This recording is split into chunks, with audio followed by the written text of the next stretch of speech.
Welcome everyone.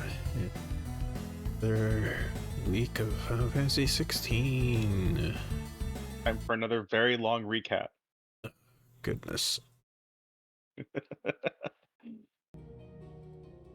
Yeah. I mean, you don't have to. Do you want me to do it? uh, Okay. Okay. We can also just like pull up a clip of you explaining everything else last time, and then you could just explain the new stuff. yeah, good. Be extra lazy. Lazy is the wrong word. Be extra smart about it. I just feel like the problem is that way it's gonna progressively get longer. I need to figure out ways to trim it. That's fair.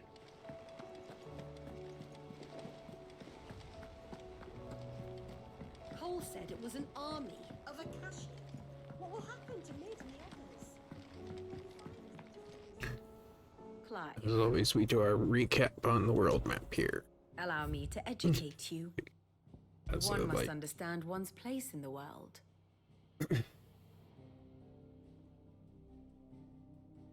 sequence of events. That's what I was trying to say. So, in Final Fantasy XVI, it takes place in a world where, even though it's fantasy, we're trying to do like a realistic take on fantasy. So it's dark fantasy. That's why it's rated M. Starter game as a Shield of Rosaria. Clive is a bearer, someone that can use magic, and his brother Joshua is a dominant who can become one of the icons. In this case, Phoenix, like some monsters from previous games. We are sent to protect him on a journey to a location where he's going to commune with Phoenix, get attacked because our mom tells the Empire where he's at.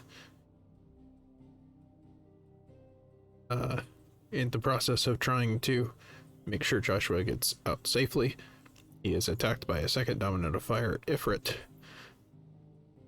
Killed. We set out on a quest for revenge, but are forced into imperial servitude by our mother again, and sent to go do the Empire's evil bidding. Fire sends us to go take out the dominant of ice, Shiva. Upon doing so, we find out that it's our childhood friend Jill. We decide we're not going to do that, so we take out our companions and try to free Jill in the process. We meet a man named Sid. Sid tells us that he wants to make a world where everybody is free and equal, including the bearers, because they are treated like weapons and usually branded in the process. Clive is single-minded in his pursuit of trying to find Ifrit. We are thwarted temporarily by the dominant of wind, Benedicta, who is in love with Lord Kupka, who is another dominant of Earth. That's Garuda and Titan, respectively. We fight her off and absorb her powers. Clive is the only person that can do this, and it is quite shocking to people. But Sid just takes it as further conviction that this is somebody that he wants to recruit. Clive is hesitant to want to join, though, and just really wants to take out the second dominant of fire. We find out that the second dominant of fire is Clive himself, and he feels extremely guilty for killing his brother, but continues to do stuff to try and help Sid in the process. We kill Garuda entirely and got her head off. Well, yes, I believe that was part of the thing. I don't think we did. I'm pretty sure the cutting head off and sending of the head was our mother that did that. Maybe, I don't know. after this, we decide that we're going to join up with Sid properly. Sid tells us that his main goal is to actually take out the mother crystals because the mother crystals are sapping the world of their life-giving energy. We destroy one of the mother crystals with Sid. Sid is killed in the process because an otherworldly entity comes from beyond after the mother crystal is destroyed. That otherworldly entity is named Ultima. Ultima wants Clive to use as a vessel. Joshua returns because he's not actually dead, you know, given that he's Phoenix and all. And Can't believe Phoenix lived. contains Ultima within his body so that he can, like, be restrained somewhat while Clive continues to power up. And Lord Kupka destroys our hidden base. So next task is to to find Lord Kupka and destroy him. But in the process, we find that there's a second mother crystal that we have access to, and it's the place that Jill was captured by, so she can get absolution and recover. So we go and do that and destroy the second mother crystal. In the process, Lord Kupka has moved on our hometown. Even though we know it's a trap, we go and attack him anyways. We cut off his hands and steal his power. Is there another? Oh, right, we took we don't Sid's steal power. it. We just copy it, right? Because he still had it. Yeah, it's like we absorb their energy, but they still have access to their energy too. I forgot that we also took Sid's because he died and gave it to us, kind of. Sid like forced himself on us. Yes. He's like, if I'm dead anyway, just take it. Yeah. Lord Kupka retreats. We chase after him and find out that there's another mother crystal we can take care of while taking out Titan and getting revenge on him for our base. So we go and do that. Our base is happy. We head out to the Empire. The Empire is... Joshua's been working behind the scenes with Lord Dion, who is the prince of the region, telling him about Ultima and saying that he thinks Ultima is working, like, secretly within the Empire to control things because the Empire is, like, the strongest military force in the region. Prince Dion attacks his father, thinking his father is the one that is, or Ultima, kills his own father, and it's not actually him. It ends up being the child that his father and Clive's mother had together, and in doing so, Ultima reveals himself after the Emperor's death and forces Bahamut, that's Lord Dion, because he's also a dominant of light, into like a frenzy, starts attacking his own town, so we have to fight Bahamut to stop him from destroying the entire world. There's another mother crystal, destroyed the fourth mother crystal. In doing so, we have weakened the world enough that Ultima is able to make more effects within it, and there's like His dad did pools... Mr. President, the kid, as well, yes. Yeah, there's pools of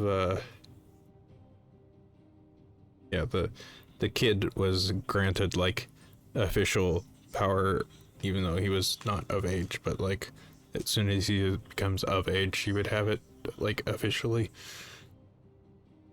But yes, the world is weakened. Ultima is able to like strengthen monsters and stuff by making pools of like crystal remnants that are making the enemies turn what is known as Akashic. So we try to do what we can to stem off the horrors that are spreading through the realm, and we decide to head after the dominant of what I assume is darkness Odin is extremely powerful, fights us off with ease, and we retreat, but Jill is taken in the process, and that is where we currently are. We did it.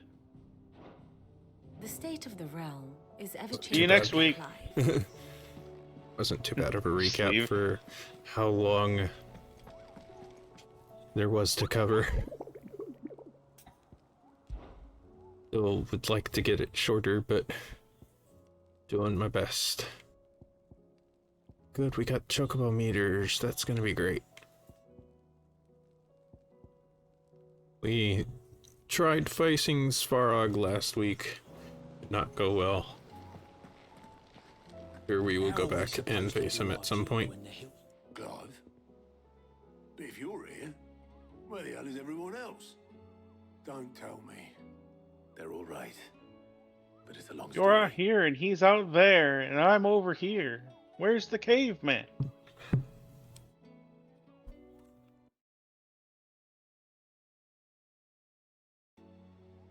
Well, at least everyone's Good to double check and make sure that I had the audio As for these writings, routed properly. I'm sorry to say, Clive, but if you had those, you'd be sitting under a pile of rubble. I know. But we were able to save a few bits and pieces from the ruins, most of which ended up being used to build this place. The more personal items we gave to the next of kin. In the case of Sid's things, that would have been mid. Then I'll check the workshop.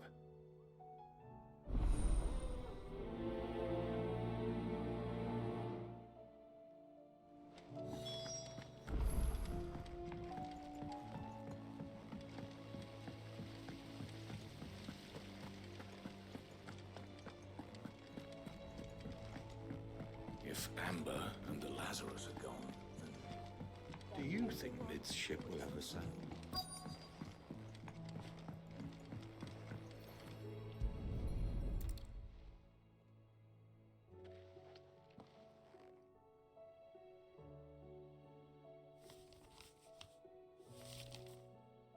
This looks like it's from Sid's old diary.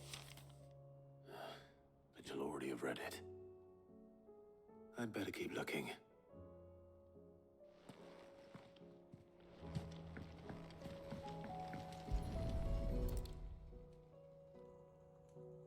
What do we have here? Oh.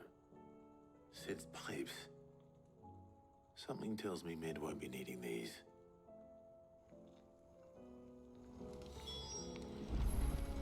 We've had no word from Canva for days. I remember seeing this doll in Sid's cellar. I wonder if it was Mid's.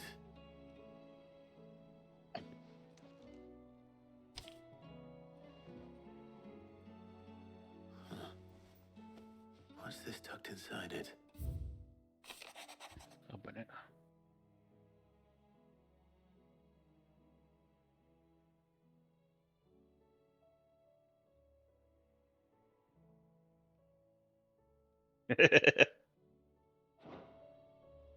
Sid's best invention.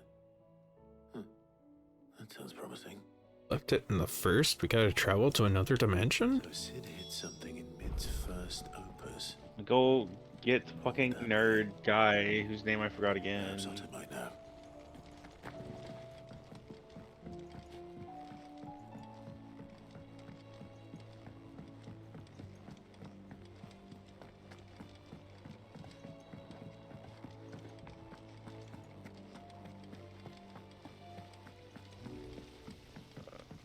Kratia. There we go. I found it. I was wondering if you meant him. Well, did you find anything? Possibly. You wouldn't happen to know what Mid's first opus was? Opus? That girl's as tone deaf as a banshee. Unless you mean the orchestrion. She couldn't have been more than, what, 11, 12 when she cobbled that thing together? It surprised us all. Not least her dad. You should have seen how proud he was of the little scamp. What's that battered old box have to do with anything? I think Sid may have hidden something inside it.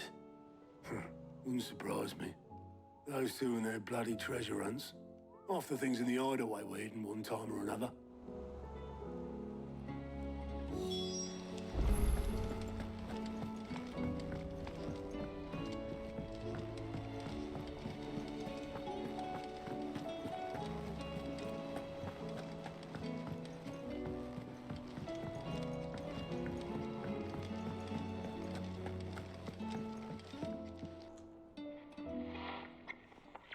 I didn't break it. Well, I didn't break it. What didn't you break?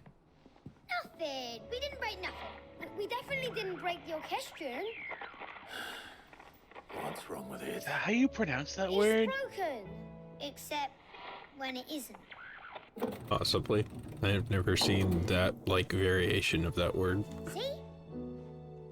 And you had nothing to do Might with also this. be a fictional word. Nope. Nothing. We just wanted to listen to all the songs at once. So we pressed all the buttons. Like this.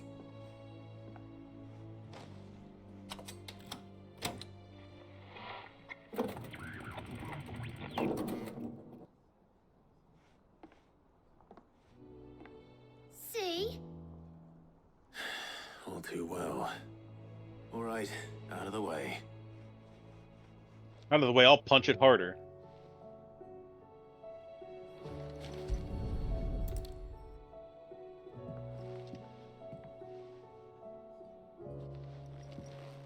Clive takes the entire thing apart and is unable to put it back together.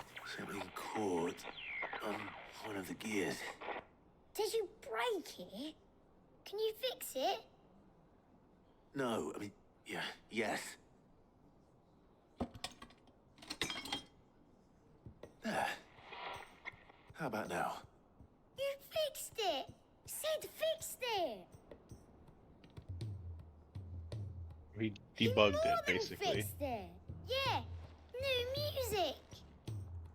Huh. Never heard this one before. Have you heard the story about how Started playing debugging when I came to be a removed term? this. Whatever it is. There was, I think it was Mark II, was having issues and they couldn't figure out what it was. Well, don't look at And me. I don't remember her name. A I young can lady. tell you I think she it's was young. Maybe she important, wasn't. A lady pulls, Sid showed it to me peeks in the once, he back said of as it much. and pulls a bug out and Said says, it "I have was debugged the the machine," stuff because a dreams bug were had made got of. into the computer and was fucking it up. Ah, Let's just hope it's the That'll stuff do. ships are made of as well.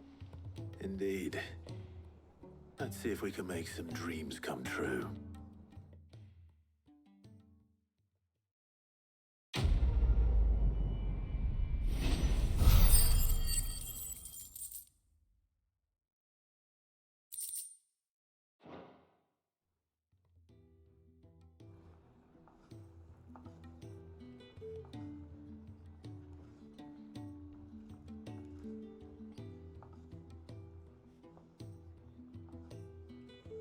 Just the two I was looking for.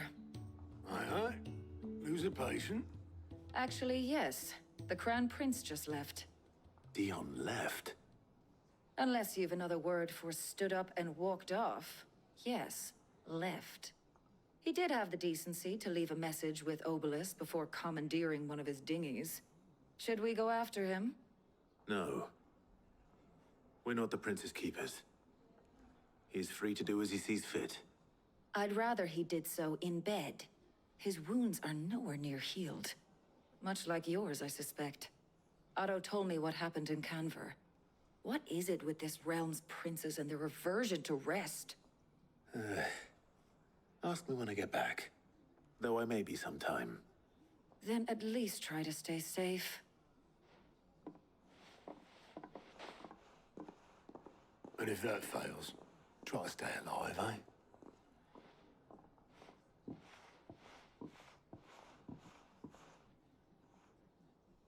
Every moment I waste here, the further the flagship sails. I have to get back.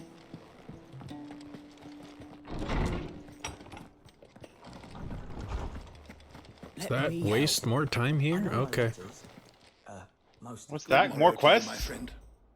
I don't believe you've read this particular chapter The before. world's on fire, but I have to do my homework first. You wish to study the So tomes? close to level 6. One day.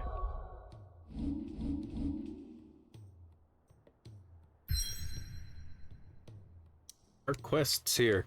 I can see the green plus. You can't hide them from me. Give them.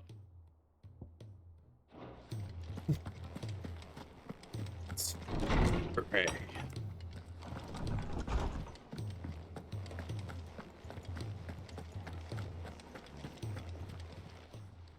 Still alive, are ya?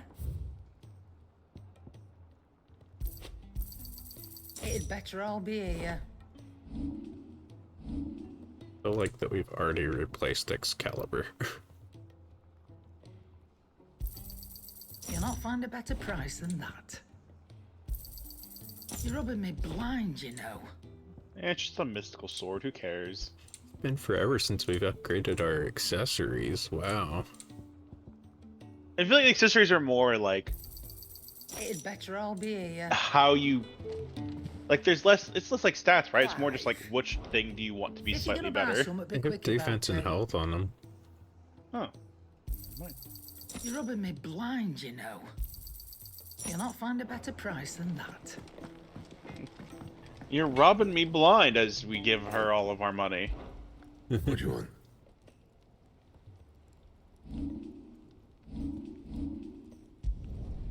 My best work, but it'll do. You can thank me later. I mean, Best work, so but it'll do. You can thank me later. there's something to be said about it. My best work, but it'll do. You can thank When me later. gear doesn't matter as much, you can make a tighter experience where you don't have to worry as much about, oh, well, what gear does the player have at this point? I feel like it is like gated in such a way where it's like we know exactly what gear they're likely to have at this point though. That's fair. Because it's like that weapon doesn't even exist until you progress this far in the story.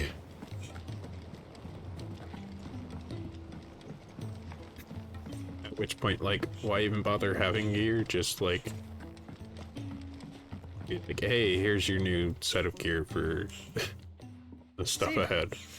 Do you recall the flowers I had you bring back to the yard? I think I was maybe like a There's something wrong. encouragement to do side quests and get gil. Yeah, there I are was a able to few get times most where of it's the like Morgan to you take go root. do the hunts ready and flower. they like fear the the soil here resources does that you not get from the agree. hunts provide However, the materials to make I a new believe weapon. I have a solution. I can't wait to hear it. It was very funny because when we had Katie I'm on, going to marry the they were like, Morgan "Yeah, I beads didn't even know that thing with existed." Morbles. I know, Yeah, but hear me out. the Morbles are Renowned possessed of a highly choleric temperament.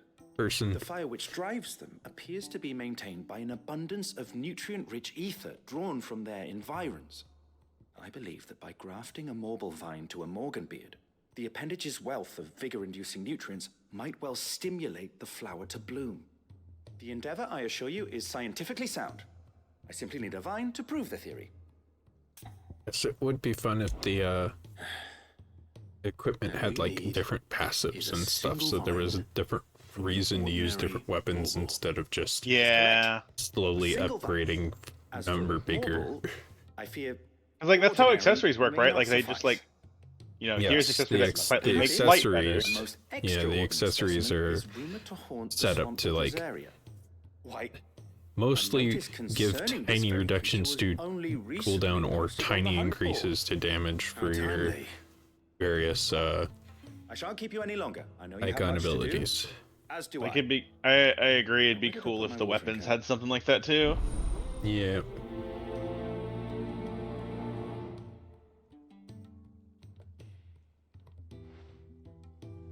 Especially given like how often in the Final Fantasy games there's like hidden effects on different equipment and stuff.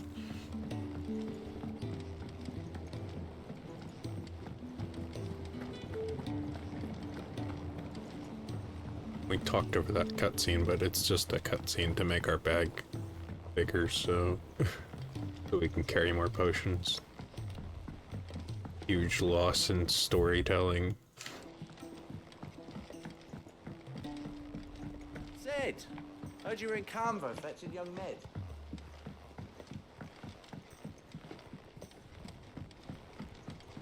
Miss Shirley, How can we learn to be clever like Miss Midadol?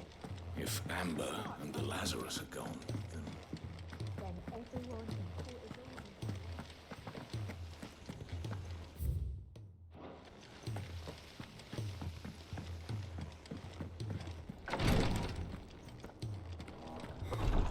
She can't keep this up. Glory to Griga. There you are. And not a moment too soon. What's happened? Taya's busy working herself into an early grave. Since the arrival of her latest patient, she's refused to stop, even for a moment. I've tried offering to see to him in her stead, but she won't hear of it. Clive, she hasn't left the infirmary in days. She's pushing herself too hard. And if she doesn't rest soon, will you talk to her? Order her to her chambers if that's what it takes. Because if she keeps this up, I fear the hideaway will be without its best physica before too long. I know better than to order Taya to do anything, but I'll speak to her. Thank you. I pray you have better luck than I did.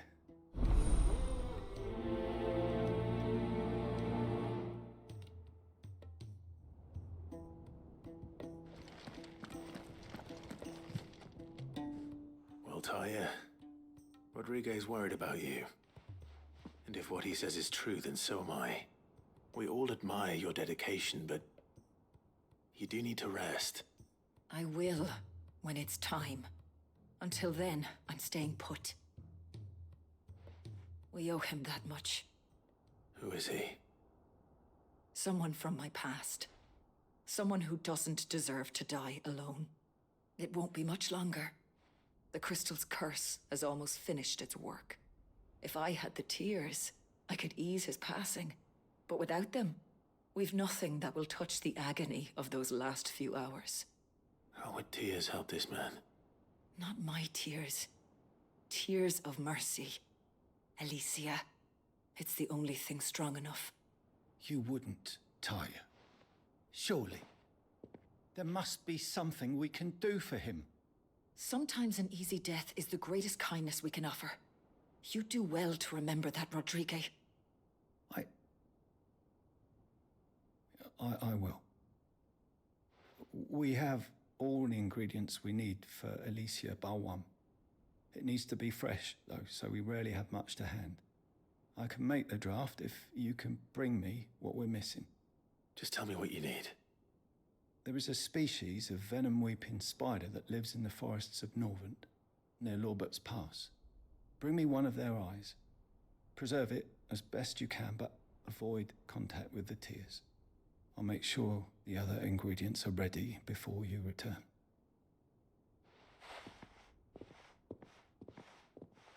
Thank you, Clive. I won't forget this.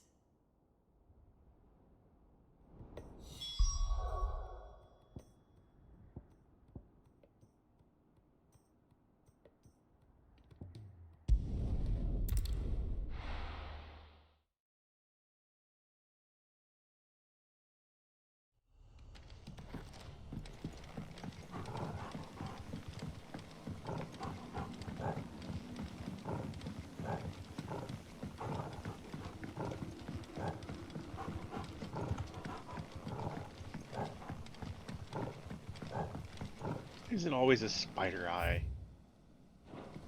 What is it with spider eyes?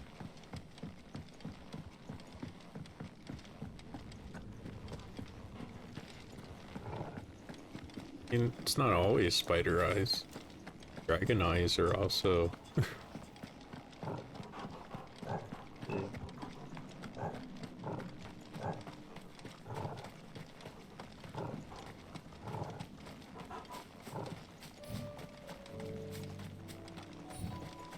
No use calling Ambrosia now.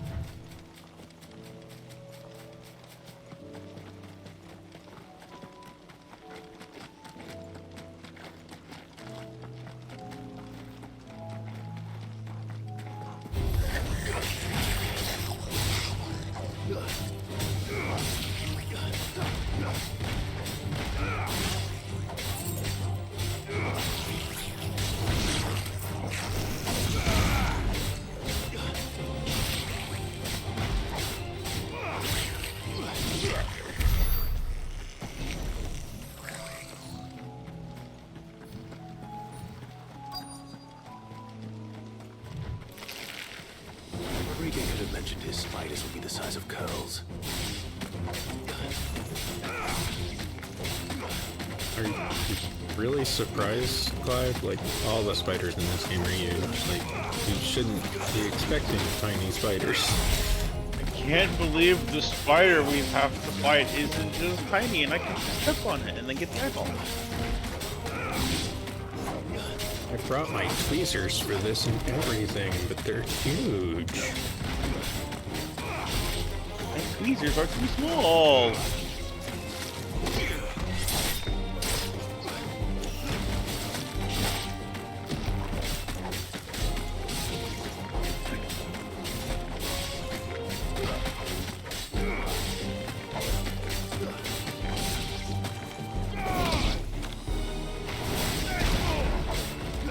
Yeah, he. Hope you get up.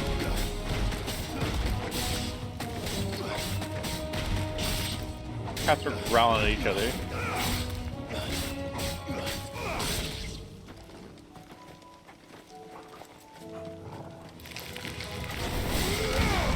Annoying.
This is such a, like, poorly designed area for this.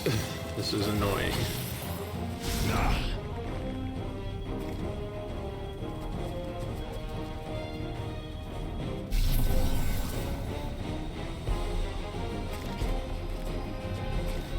guess just in case folks don't know what's going on, I keep hitting the leash point for the enemies, so they are going outside of their range where they can be, and becoming invulnerable and leaving.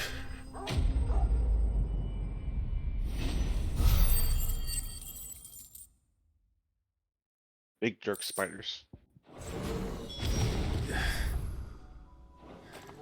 Hopefully one won't be enough. Gay will have prepared the other ingredients by now.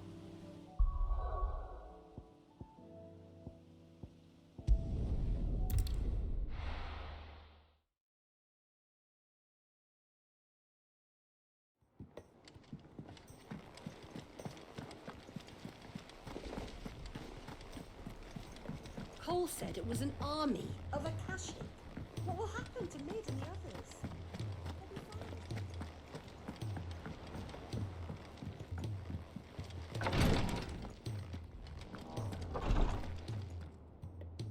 Thank goodness you're back.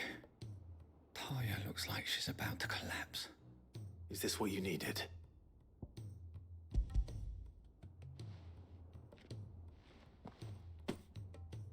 Yes, it is. Thank you, Clive. I'm loath to give a patient Alicia, but Taya's right. Sometimes it's all we can do. A single dose dulls even the most agonizing pain, and all other sensation with it. It may be a gentle way to die, but it is death nonetheless. I wish there was another way.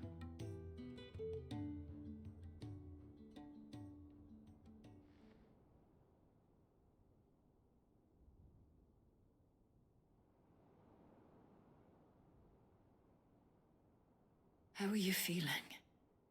Light, Medir. Drifting on waves.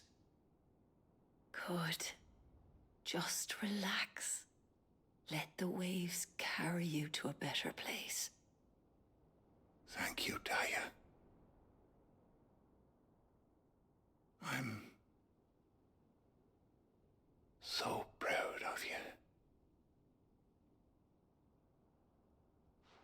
So we didn't find a cure for this blight, right?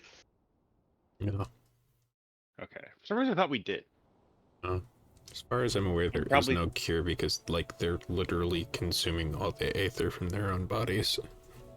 Gotcha. I'm thinking of 14 then. He's gone. Thank you, Rodrigo. And you, Clive? I'll see that he's properly laid to rest.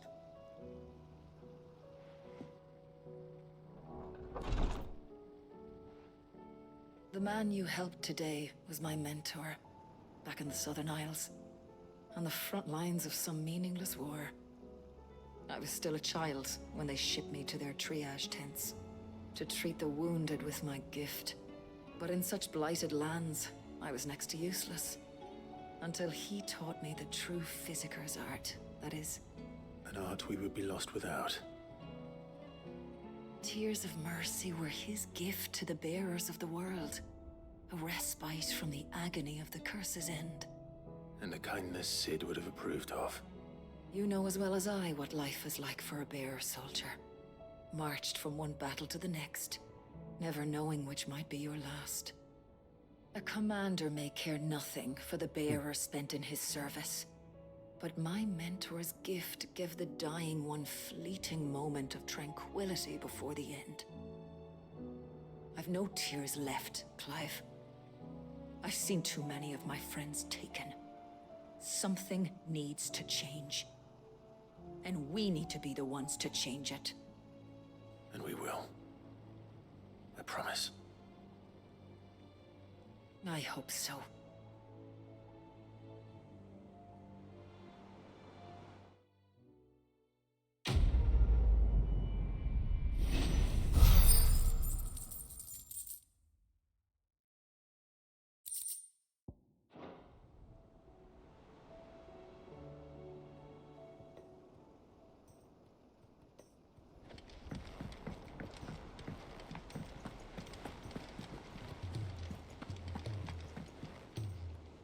All right, Clive.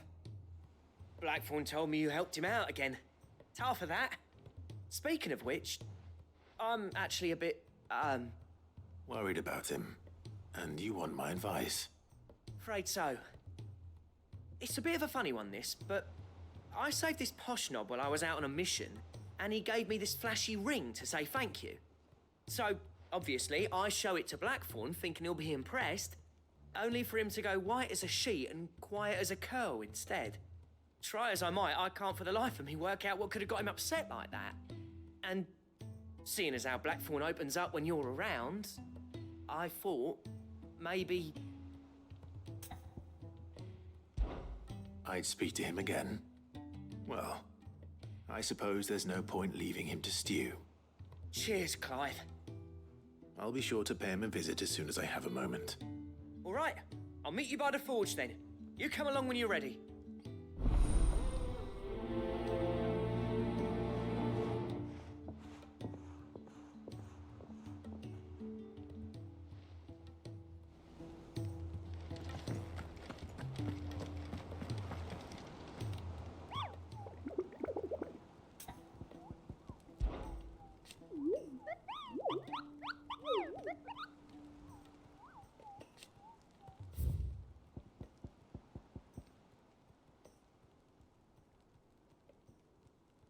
Spring water.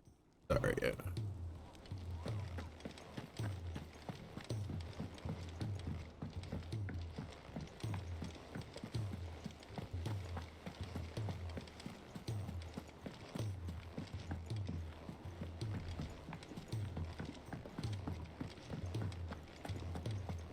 If it's knowledge you seek, we've tomes of plenty to got.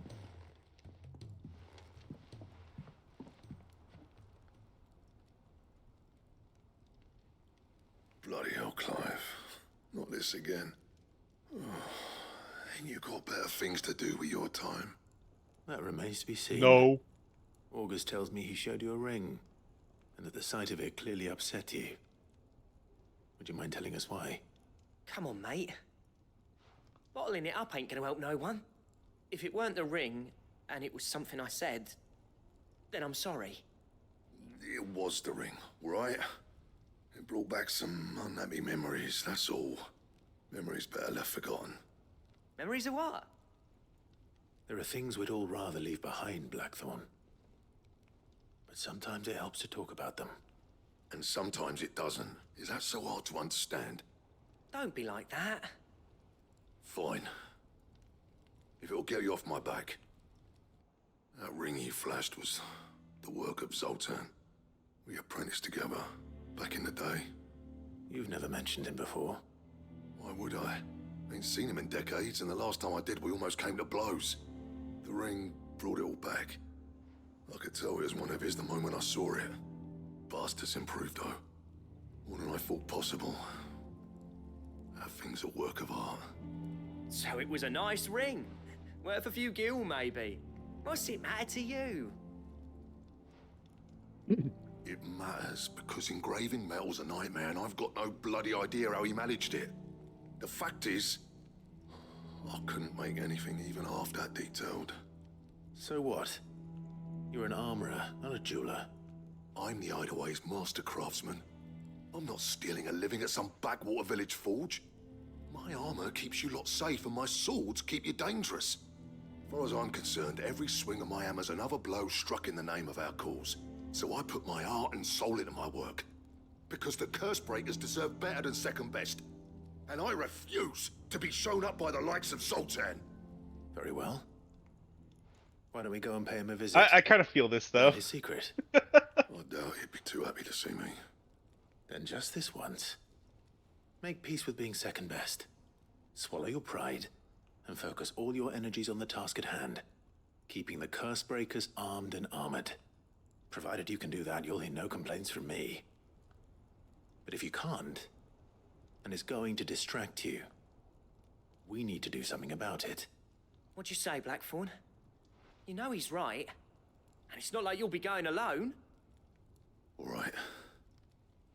Magic. So, where do you reckon old what's-his-name is then? Zoltan, was it? In Dravozd, my old village. He won't have left. He's the chief. Dravozd, eh? That rings a bell.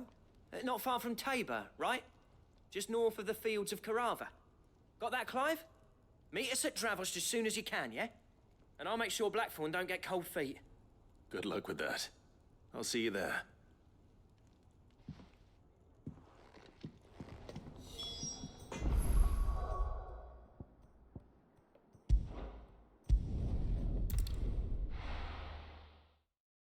First, the marble.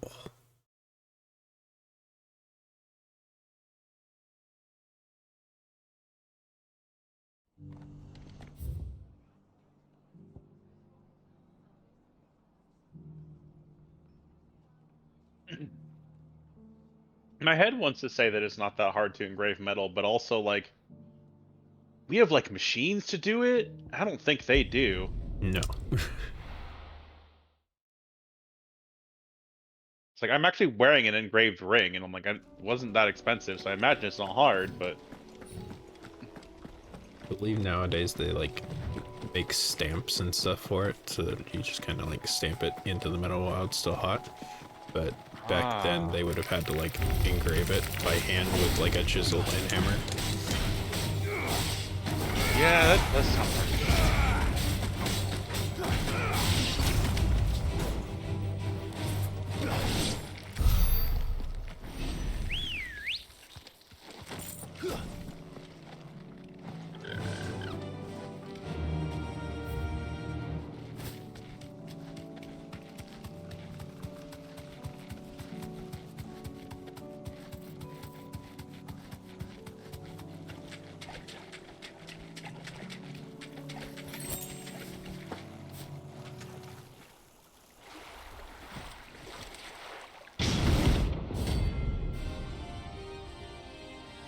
Eat your carrots. Otherwise they turn into this.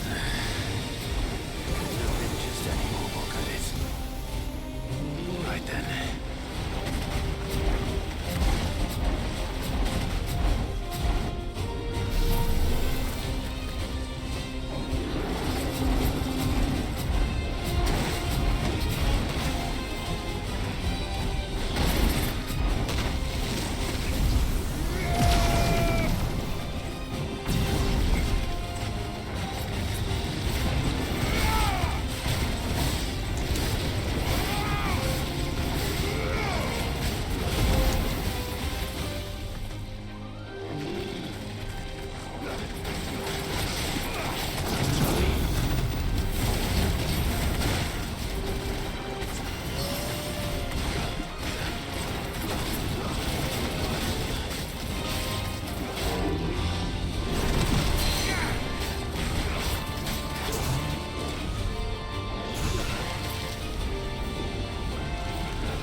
I could...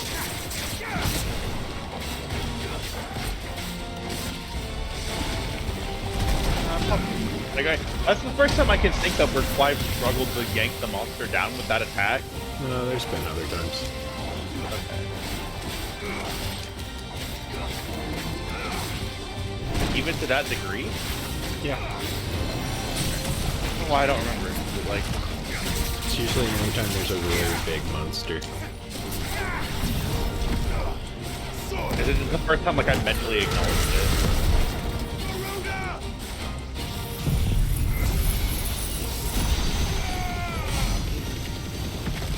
It's too slow getting to Bahamut. Oh well.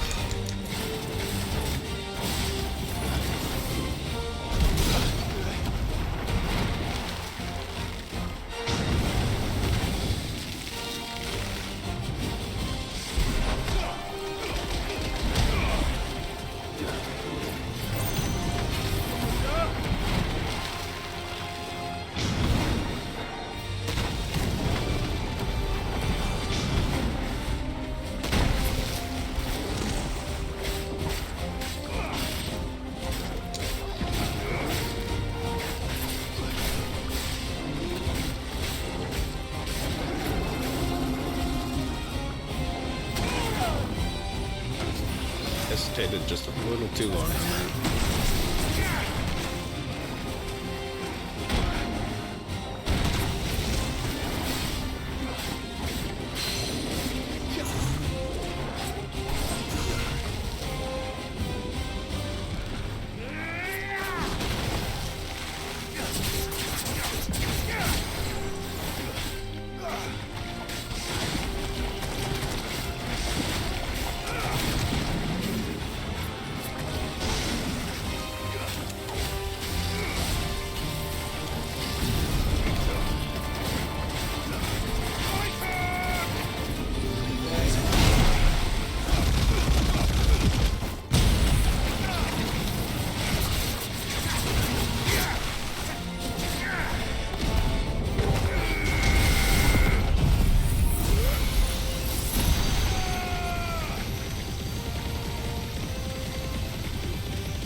Got this.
Definitely anything but ordinary. Now, let's get this vine back to the yard. Just in time for our first commercial break. Carry Break yourselves, commercials. stretch, get water, use the I restroom. do need more water. And we'll be back in 3 minutes. Wait, what?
And we're back. Took care of their needs in intermission. But we're gonna head on back in and up the side quests and get started on story.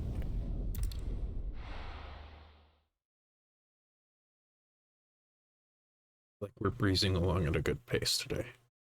Happy. Yeah.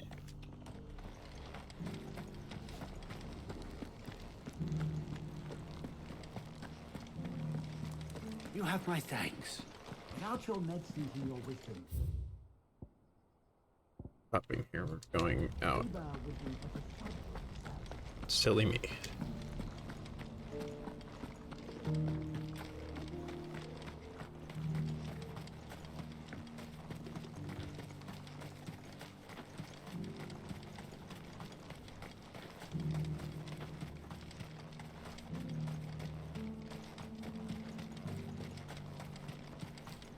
the free cities and the sea.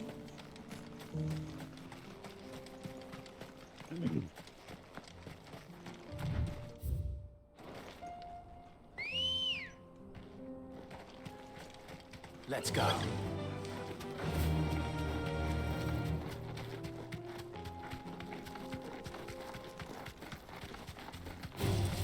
Time to fight.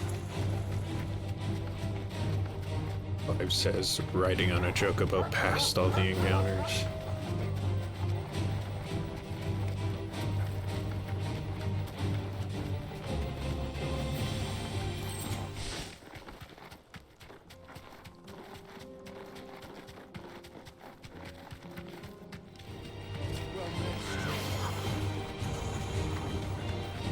You know, while I'm thinking about it, last week we talked, no, not last week, it was the week before last, we talked about how the game had kind of messy messaging on, revenge, but I did want to we mentioned it last week too, though. Possibly. I did want to talk about how, the game handles, like, loss and grief very well. Charmer ain't letting anyone through. Yeah. The gate's closed. Chief's orders. I No still one's allowed in without his say-so. really liked Although that I don't let you in anyway. You look like trouble. the suggest orchard you go quest. home. That really Yeah. That's what I'm touched trying me. to do, you little prick.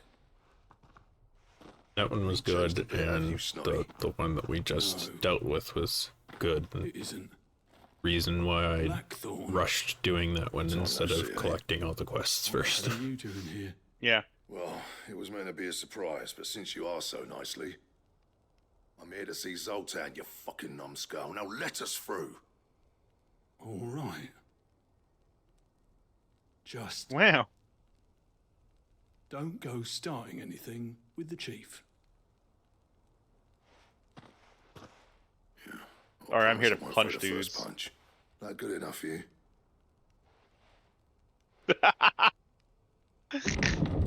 I was joking. I was joking. Go on then. Apparently he wasn't. Much Though. obliged. This game's got your number. Does. Apparently this is just grumpy blacksmith nin.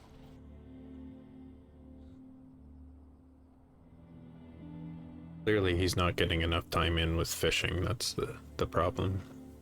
Yes, I agree. So this is Dravosht. Not much going on, is there? It's a smithing town. When I was a lad, you'd have to shout to be heard over the sound of hammer on anvil.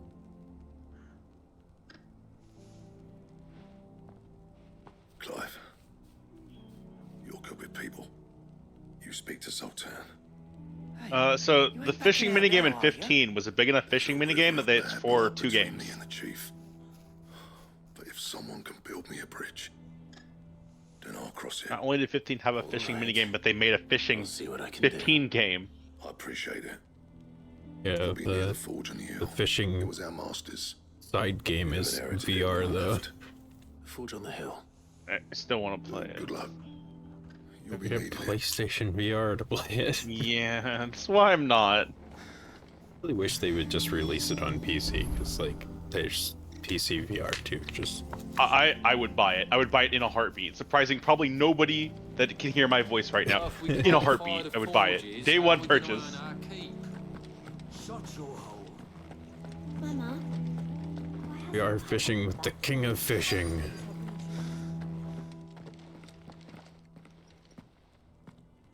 Hotter! Hotter, damn it! Those miserable flames wouldn't melt butter, let alone iron. Pardon the intrusion. I'm looking for the chief. That'd be me.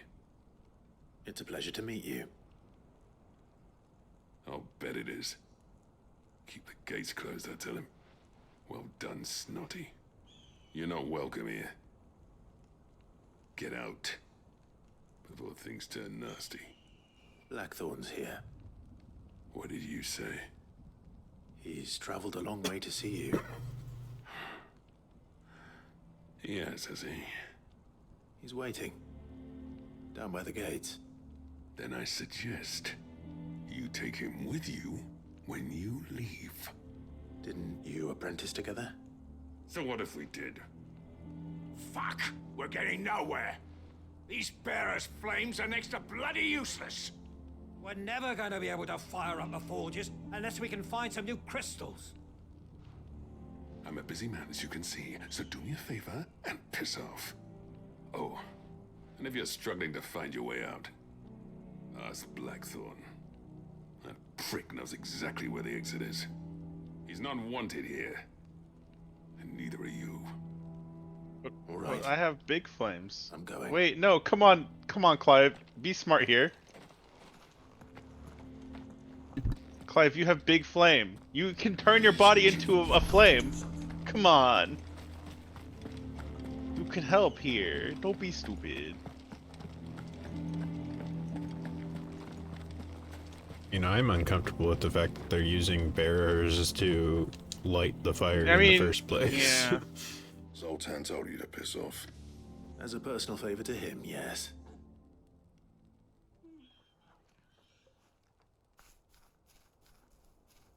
Well, at least he didn't beat about the bush.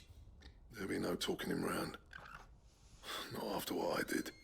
Which is what exactly? If we're to help, we need to know. What turned the village against you? I left. Dravost. Zoltan. The burden of leadership our dying master dropped in our laps. All of it. There are two kinds of smiths in this world, you see.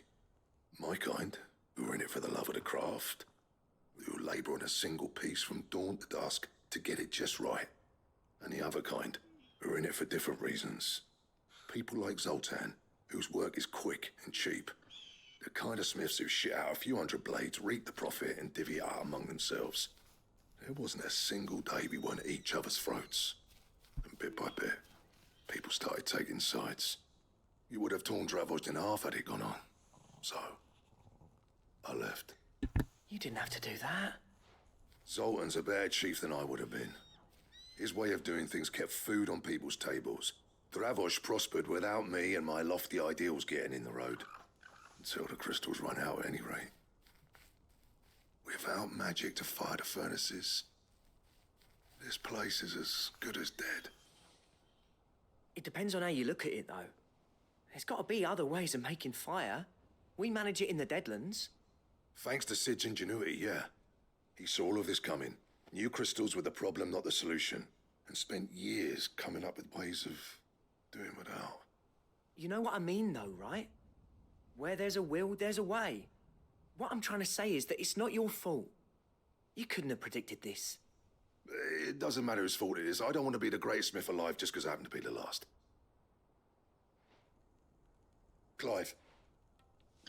Dravost won't last long without his furnaces. So, do you think it's time we shared Sid's bellows with the world? The way I see it, it's your decision to make. Hold on, Blackthorn. Sid made those things for us. They give us an edge over the rest. And you'd be throwing it away. Why is this even a discussion? Yeah. Do it. This Okay, place is good. your home. If they gave us the option, I was gonna get I mad. won't abandon it to its fate. Sid's creations were never meant to be hoarded. It was only ever a matter of time before we shared them. Let this be another step on the road to freeing Valisthea from the prison of the Crystal's blessing. Dravost will show the world that it's possible. Wouldn't you agree, August? When you put it that way, of course. It's like hearing Sid speak from beyond the grave. Thank you, Clive. Shall I go and fetch the plans, then? I know I'm off by heart. I'll be needing some help, though. Building a furnace isn't exactly a one-man job. Do us a favor and round up anyone strong enough to lug a brick or two, would you, August? All right, then. And I've got a job for you too, Clive. Finding me some salamander skin. I need leather for the bellows and nothing else will withstand the heat. Luckily for us, salamanders feed out in the fields of Carava. Time for a spot of hunting, then.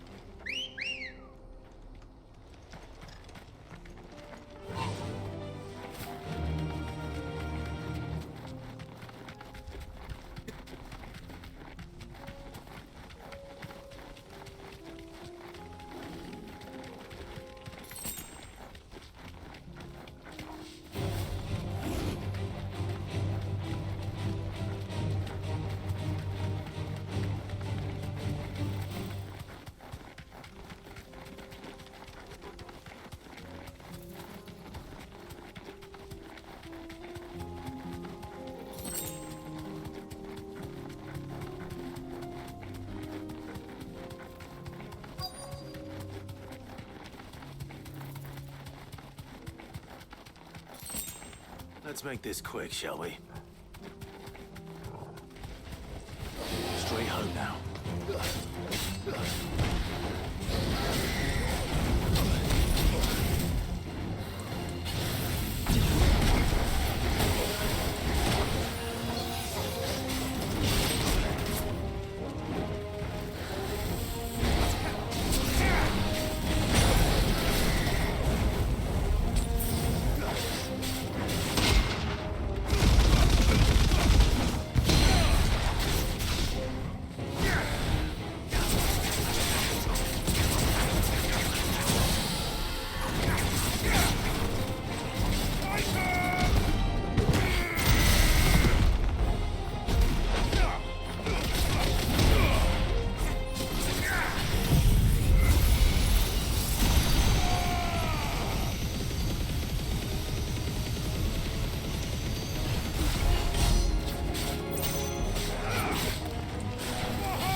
I dare say that will be enough for a decent set of those.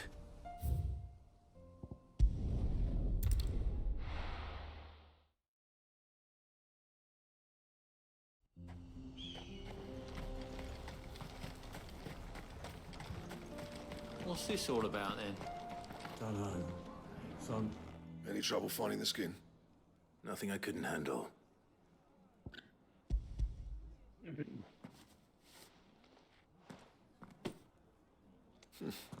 There should be plenty.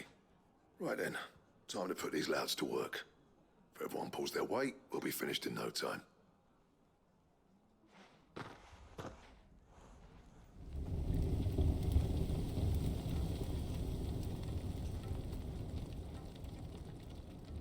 Well, I'll be damned. I honestly didn't think it'd work. But it's hot enough, all right. And without a single crystal in sight. You know what this means, don't you? I do, yeah. Dravost is saved.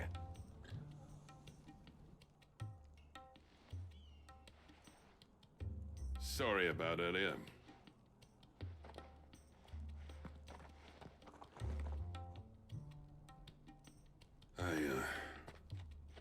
Take back everything I said. A bit late, that but thing okay. you built us is an honest to God's marvel. You've saved our village. It's Blackthorn you should be thanking. He oversaw the construction. Give this to him, would you? What is it? Pet Cole's cinders. After he left, I spent years trying to eke the most out of our forges. That there was my answer. Chuck it in the fire, and your forge will burn hotter for longer, which will do wonders for your steel. Our secret for yours. Only fair. I've always envied Blackthorn. Since the day I became chief, I spent every spare moment trying to match up to the bastard. No amount of sleepless nights at the Anvil will ever bridge that gap, though. He's a genius. Plain and simple. The man Dravost needed. But he took all his talent and left. Gifted and free. Is it any wonder I hate his guts? The cinders would mean more coming from you. I need to forgive him first. And that's not gonna happen.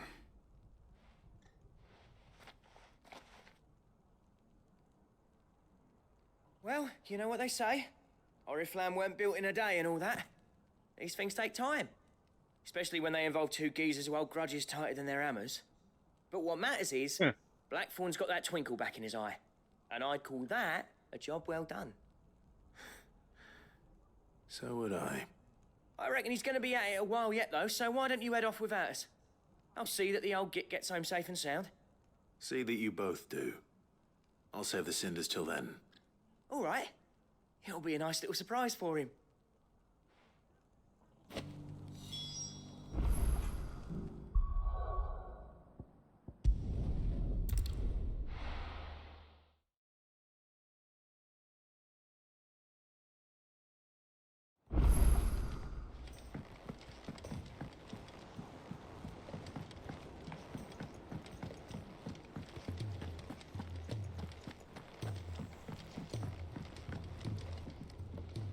Gentlemen, I see you both made it home in one piece.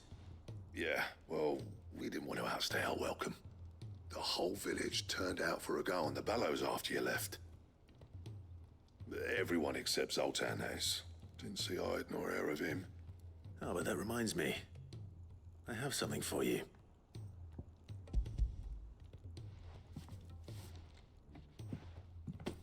Pick old Cinder.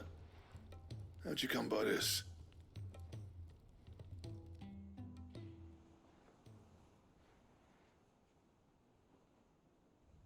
And you're sure he wanted me to have it? I'm sure. He didn't say so, but I think he wants to forgive you. Imagine that. Yeah. You know I could never leave this place, don't you? Every time you put on mail, you and the curse breakers are trusting me with your lives. There's no greater honor for a smith than that. I'm not about to go crawling back to Zoltan for forgiveness, but I will make good use of his cinder. And if that helps save even a single life, then he'll have my gratitude. What was it you said he called me? Huh? A genius? And he spent sleepless night trying to copy me, did he? Sounds like I better get to work. I've got a reputation to uphold. It's good to see you back on form, Blackthorn. I don't know how you pair put up with me sometimes, but I'm grateful all the same. Now, where was I? Oh yeah, about to put Zoltan back in his place. Ain't got the art to tell him how similar they are. Stubborn bastards. A little healthy competition should be good for him. You're not wrong. Still, it's a shame him and Zoltan couldn't let bygones be bygones. No use grumbling about it now, though. Blackthorn's happy. Or as near to happy as he gets. And that's good enough for me.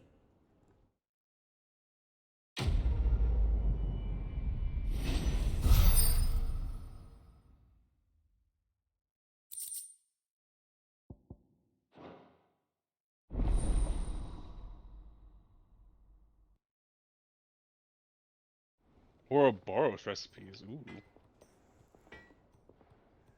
Very least there was a belt. But I'm assuming accessories in general. What do you want?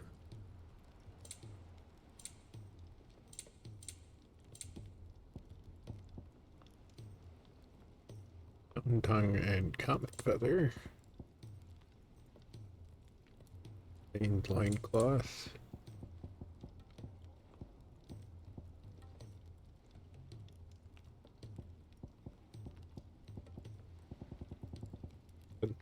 Good accessories.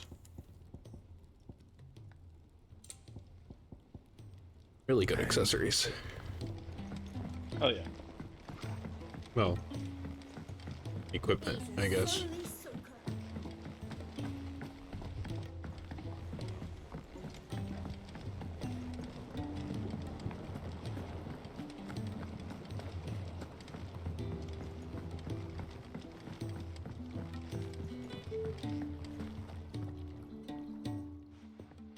Sid, I can't help but notice that your satchel is twitching in a most violent manner.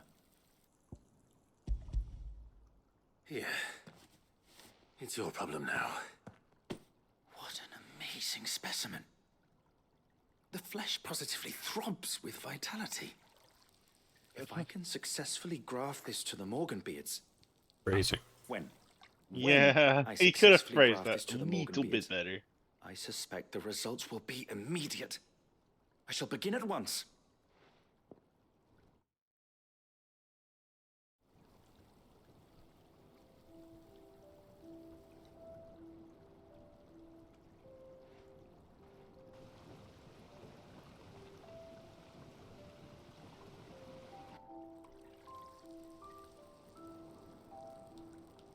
It's just as I hoped. Witness how the Morganbeards have taken to the blighted soil. How they bloom with heretofore unseen vigor. Why, I dare say such a vine graft would yield similar results when applied to other specimens as well. I'm glad I could be of assistance. You've not only helped us, Sid, you've saved us. Do you recall the extract with which I provided you before? I took a moment to distill some more, but this time with the petals from the invigorated Morganbeards. And would you believe?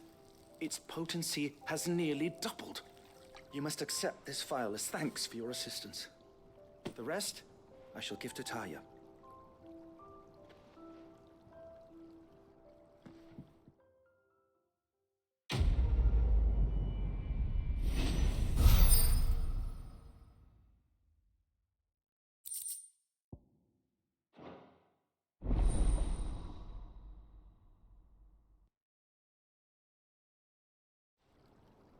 And so it's not that we can carry more, it's that they heal for more now.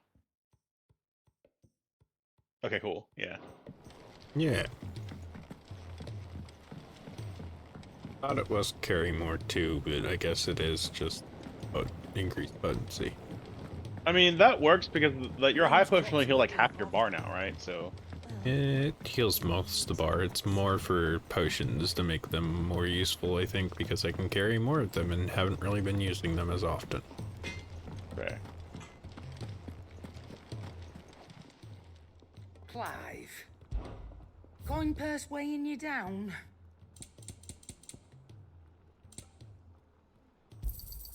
It'd better all be here. You're rubbing me blind, you know.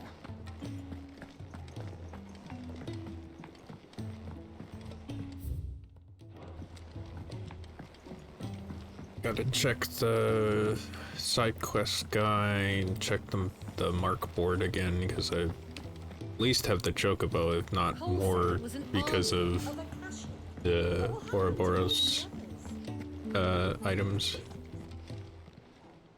Fancy a look at the list, do you?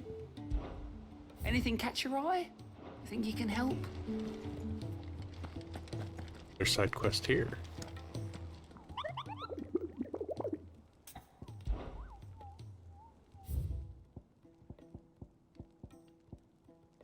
Still just this chocobo and the dragon. The sickle is where the chocobo is.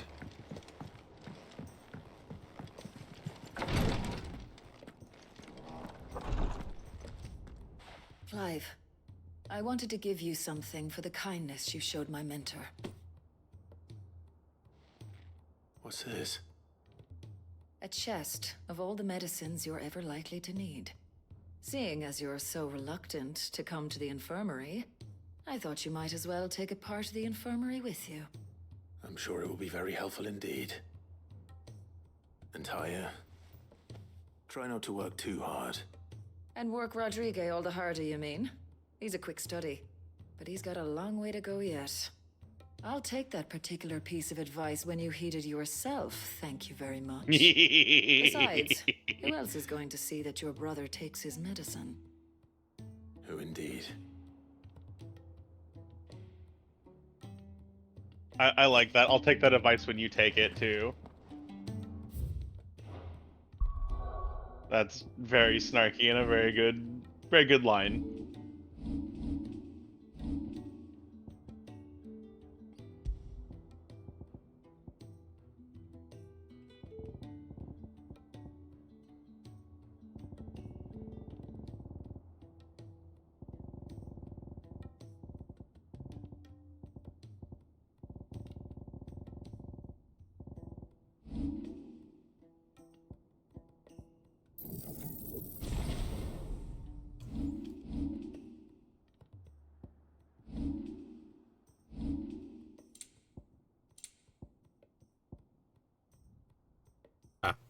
Just something decorative. Interesting. Is it not like in the world somewhere that you can just get free potions from, or? It's in Clive's chambers. That hasn't really been a feature of things in Clive's chambers, but like, yeah, I don't know.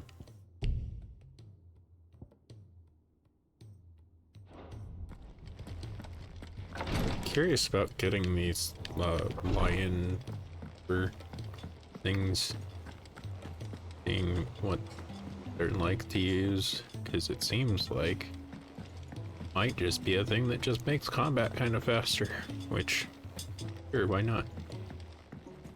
What is? There's like Lion's Tonic or something. I've been getting accessories and stuff for it, but not actually like dangerous world out. tried using it at all. It's Lionheart Tonic.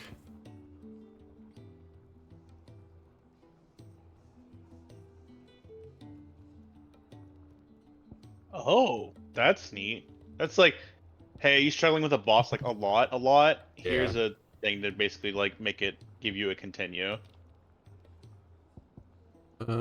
Lionheart Tonic Infinite gradually fills the limit break gauge.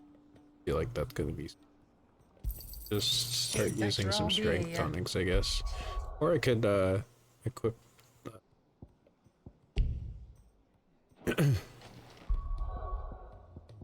to add it to the short. I could add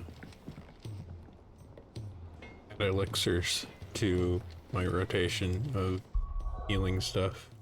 I feel like that's super necessary though. The combat's not that challenging. I have to say, you've been fine thus far. Yeah, I just kind of want to use these strength tonics to help like make things faster, I feel like. Already forgot where the chocobo is. We've tomes aplenty to guide you in your search.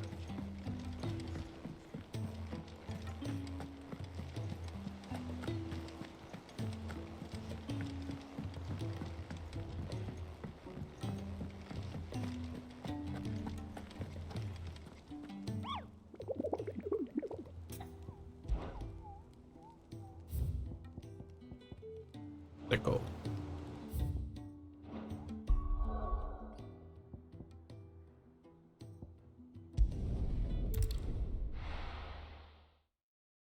Use this as it's like a central point, and then we can figure out where to go from here. The sickle's right over here. Good choice.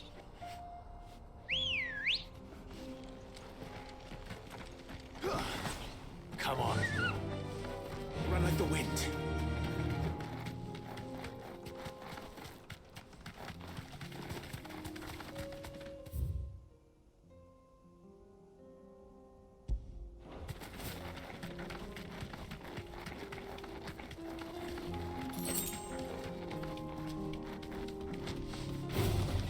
This won't be easy.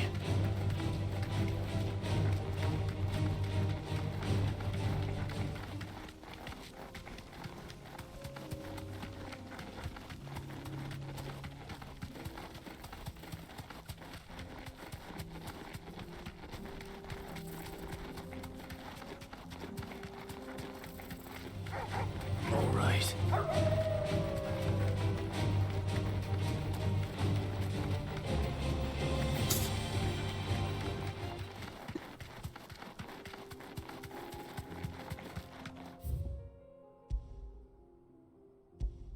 Assume it means like here. Nuggets. Found it.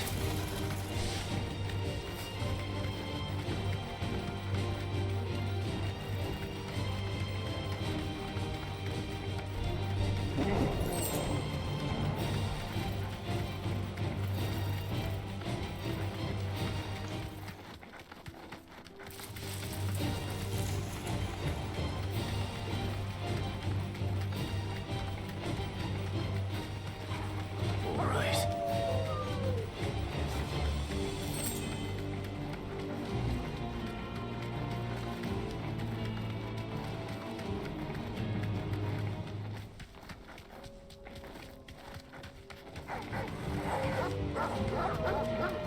Maybe not. I'm gonna ride all the way back here though, so I'm gonna clear out these just to make sure it's not here. You're looking for the dragon thing you found last time, right? No, I'm looking for the chocobo. Okay. I know this is the same area you were looking for that. No, that was in an entirely different region. Was it? But Yeah. I remember you coming over here and being like, it feels like there should be something here. This is where there was the pack leader fight before. Which probably means this is not the right spot, but I don't know where else to look right now.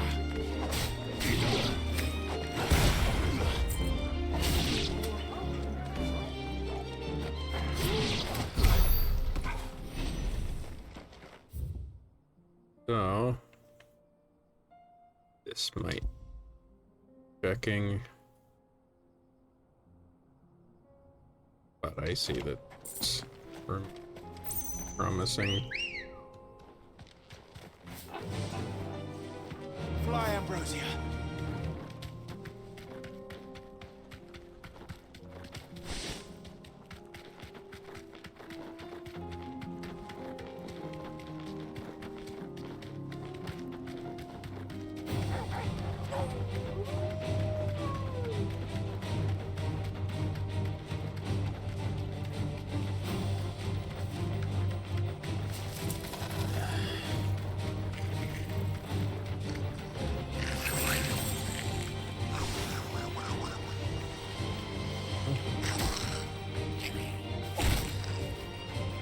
We'll clear out these and see if...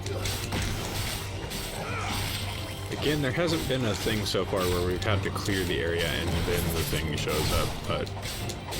How did we make the dragon appear again? I thought that's what we did. Or did we just find it? There was just an area that was, like, on the map that I hadn't explored. And I just didn't notice that there was a place that hadn't been revealed by the Fog of War, and was like, oh wait, that's probably it, and that's where it happened to be. Gotcha. I still feel like that's like a Final Fantasy staple though, so here. Check there. Don't think check there yet. That's decent.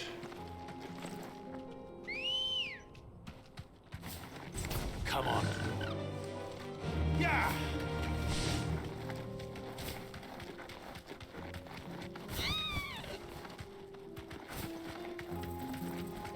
This is why the hell guy gets what. Don't think to fight that because I don't think that doesn't feel like it to me. So if I went that way before, let's try going up this way. I mean, this is like leaving Pickle now, so I don't think this is right.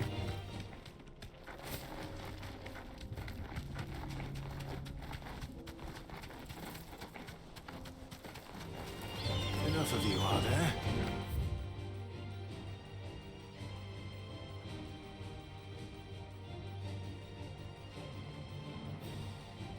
I guess then is like before, is there like a spot that's covered by the Fog of War that you haven't been to yet? No. The only other thing I can see is there's this like elevated area here that might be it. Which I had like a hunch that that could be it too, but I just felt like that's where we fought the pack leader, so it didn't make sense to put a second hunt there. Yeah, because they don't know when you're gonna do them, so. Yeah. It is like technically a little bit of a different area though, so maybe they're just like, they have it programmed well enough that it's like you don't accidentally trigger both fights.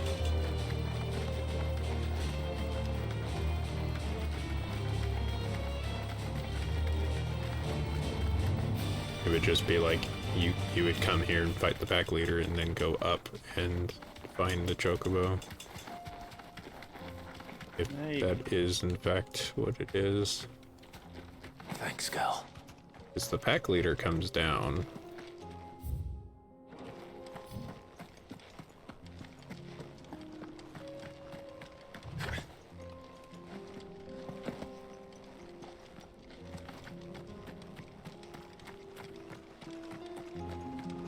Feels like a really cramped area to fight though, so.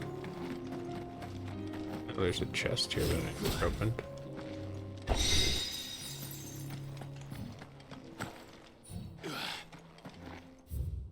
Alright,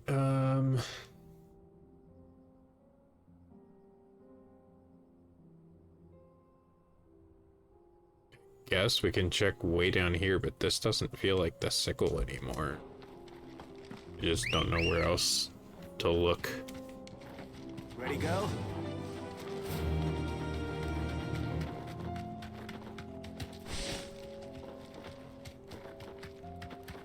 Yeah, we talked about it probably another couple weeks ago for this, about like where you have to trim to make sure that you deliver something that's like polished and on time and stuff. I feel like this game benefited a lot from having Yoshi P on as producer, because he's already dealing with like knowing how much developers can do within a certain time frame for an MMO. So it's like, we want to get this game out on time, so this is the timetable we're going to do, and we're going to absolutely stick to this. So this is what we're going to be able to actually accomplish within that time period. Time to fight. So they cut the corners where they cut the corners to keep to that timetable, and like, and it worked. Yeah, there's some hit and miss there, because that's Like, I think kind of the nature of things. the biggest corner that I think Scribble pointed out, I don't remember, it was Scribble or one of the two of you pointed it out, where like the facial expressions on anyone other than Clive are just kind of like, their face doesn't move, their head does. Yeah. And it's just kind of, it's a little jarring once you notice it. Yeah, I think that might have been Katie. Oh, okay. In general, though, yeah, part of why that like style of stuff works in Final Fantasy XIV is not only that it's stylized, but that they already have like the huge base of emotes to pull from, because they are giving those emotes to the player. So you have this like base of animations that you can pull from at any time to make the cutscenes look better. They even have some facial expression emotes as well, but you know, they're very exaggerated and almost like comically so, but that helps with like maybe our Chocobo.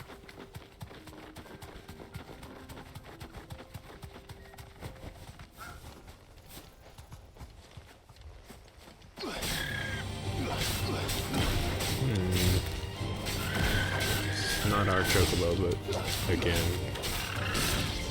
maybe a little. Hashtag not my Chocobo.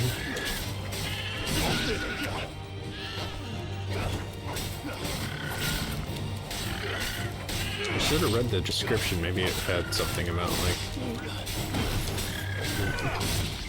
the Chocobo defends Chocobos in peril or something.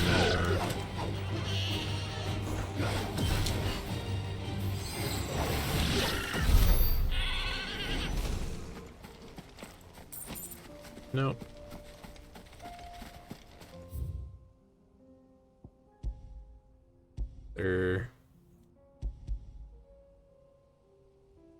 There's this, but I can't even go there.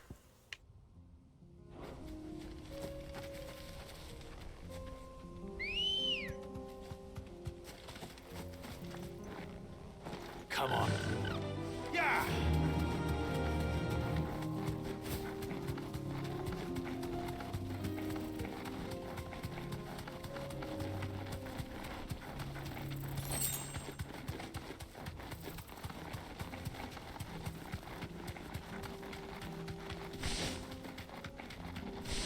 Oh, there it is. Wow, that's like a... What's it? No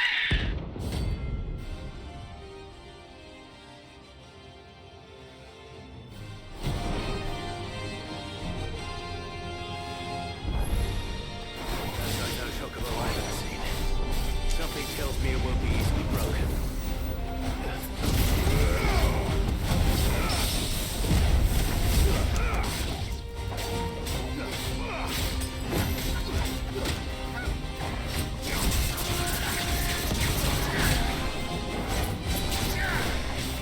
Chocobo does not have a stagger bar. Does it? You're right. It's just outright look. Means there's no reason to hold back on my icon abilities.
Fighting sensibly.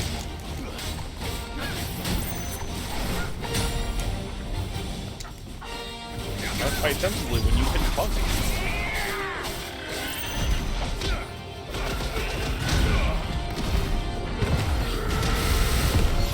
Enough. Punch.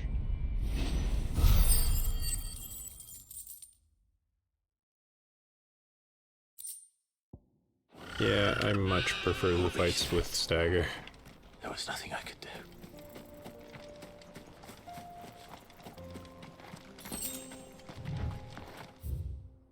Also, I did in fact check this area before, so it was that I had to go kill those chocobos, I'm pretty sure. Yeah, so like, it's also just like a... It's also just a what's it, a preference thing. I agree that, yeah, the payoff for having them staggered and then you unleash all your shit on them is very fun and very satisfying. I probably would have like 2 or 3 skills that I would just use because. Like I'd probably have like 1 or 2 skills I'd have in reserve. That I would save for when they get staggered, but I think I would just fight how we just saw the chocobo fight. Like I'd just be unleashing shit left and right. I think there's definitely different, like, I don't know. I was gonna say instead that like Final Fantasy VII Rebirth and Remake, I like how they handle it where there is a stagger mechanic, but it's never necessary except for like bosses. But like you can get to a point where you're super good with the combat where you can block and parry and stuff and get them to staggered states a lot faster, making the short fights a lot shorter.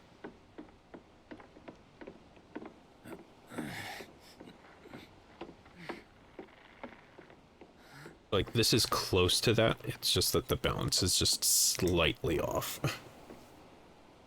Yeah, I feel like they want, I think we've said it a couple times, like they wanted it to be more cinematic and satisfying to watch. I were right, Clive. My dad had it all Like worked out. punch, He'd be proud of you, multi-arm Punch Man game. His writings may have helped, but this achievement is all yours. Can we catch them? The Ainayar's one of the largest, fastest vessels ever built. And it won't help she has the wind at her back. Any other ship would be hard-pressed to keep pace with her, let alone reel her in. But this isn't any other ship. This is the Enterprise! And the world's never seen anything like my dad's engine. It certainly hasn't.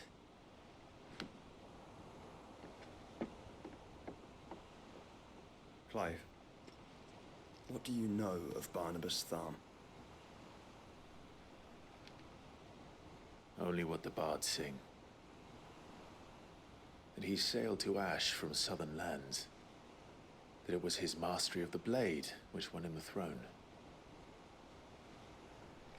And that his sword, Odin's sword, can sever the very threads of creation. But don't lose any sleep over a last tilt. We'll do what we must to survive. What we must. The light! I thought this cove was meant to be hidden.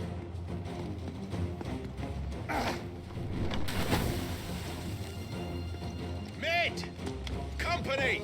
Eh? We'll hold them off until the ship is ready. But hurry! Bollocks!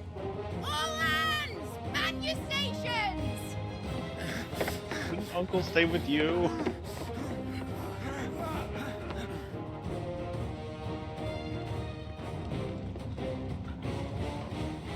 Everyone with me? Like how they made a big deal of knocking that light over, and there's another one right there.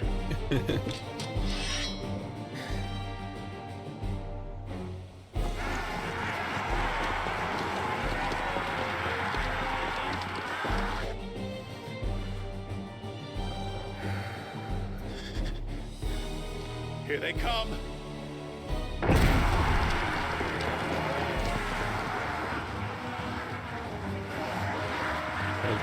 Is it gonna be combat? I thought it was gonna be combat.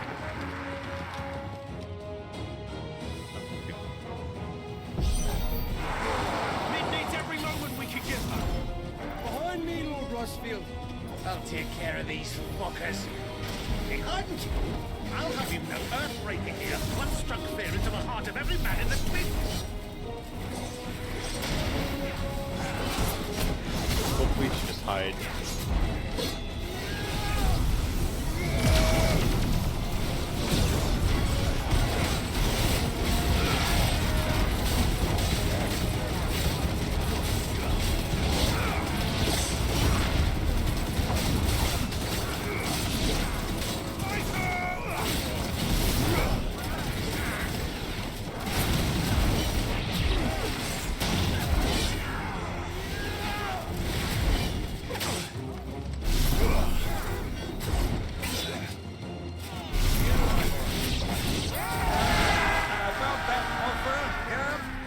How are we doing, Mid?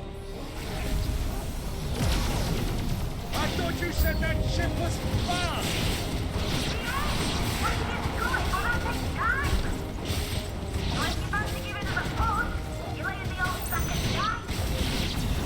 Oh? I haven't felt this alive in 20 summers! No, Come don't on say there. that. Which of you not fancy? Uncle, please. You tempting fate, Uncle. By fate, I mean storytelling conventions.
No, don't focus on Uncle.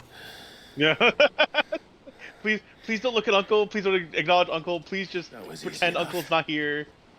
Clive, why are you tempting fate? Get your asses on board. She's ready to sail. You heard the captain.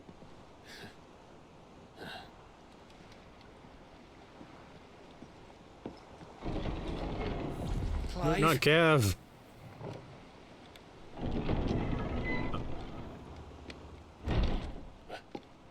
But I thought he was... Confounded. Then it is as I feared. He joining us, or is he? There is no man, but a creation of Odin. Definitely not. Oh.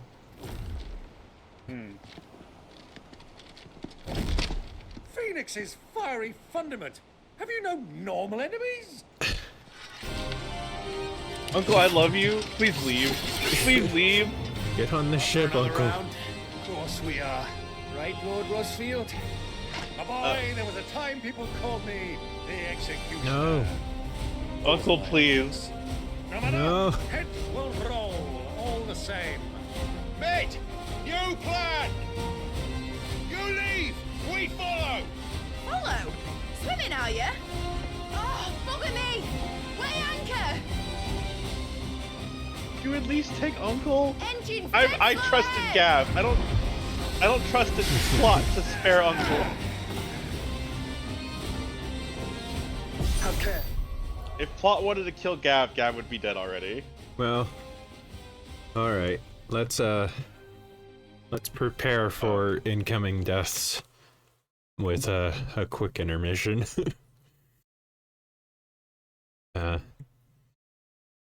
Hopefully there won't be deaths, but I'm pretty sure we're gonna experience some deaths here, so yeah. Stretch, get your water, get your tissues, let's get prepared.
We're back once again.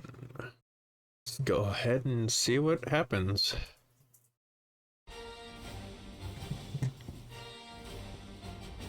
Friends, it's not blood that runs through an Eddie's veins. These foes will not fall easily. But they will fall. Like oaks before a woodman's axe. Good thing I brought one!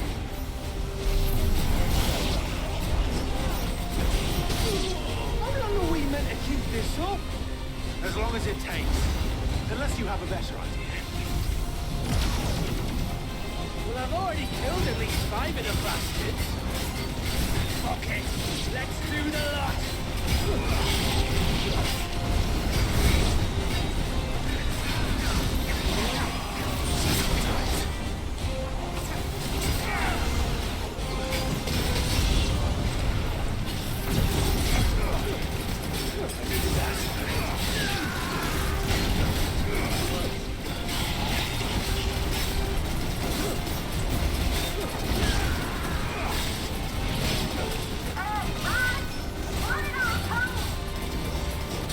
Should we make for the ship? Not yet. Wait for my signal.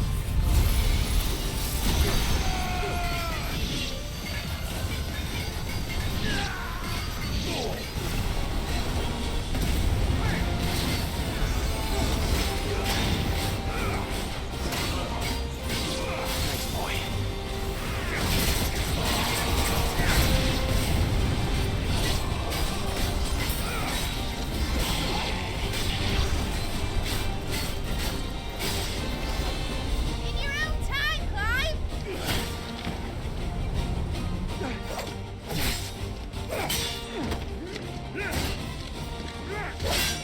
Right, grab for it!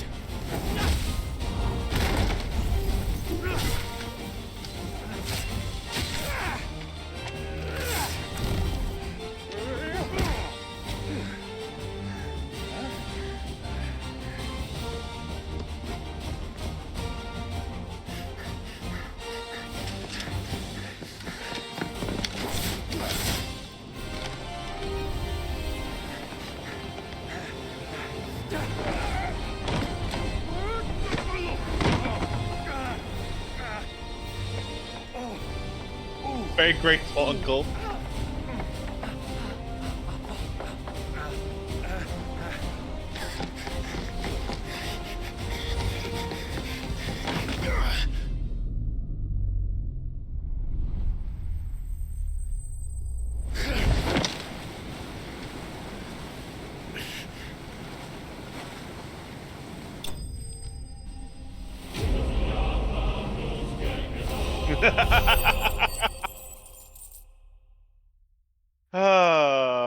What? I love that it's not enemy defeated, or it's just, yeah, you got away, good job.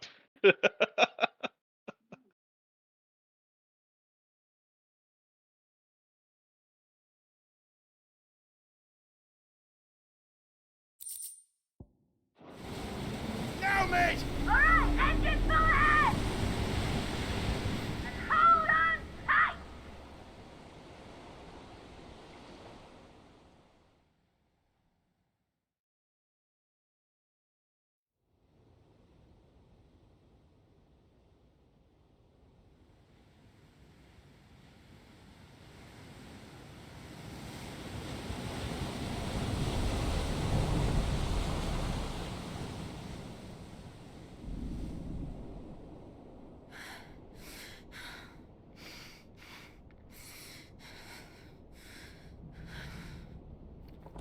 Yeah, it's one of the things I would have understood, but I would have been disappointed. What do you want?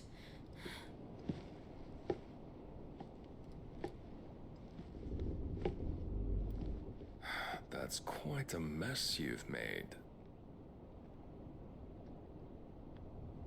And wholly unnecessary.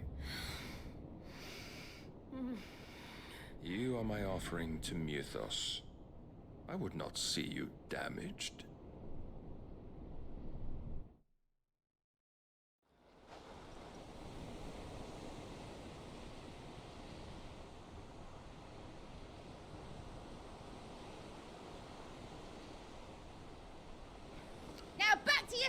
galleons!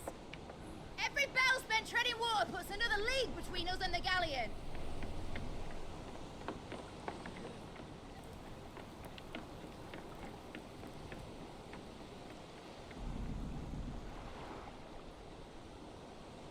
I don't suppose Mid has a spare engine? Since you rose from the grave, my fortunes have plummeted.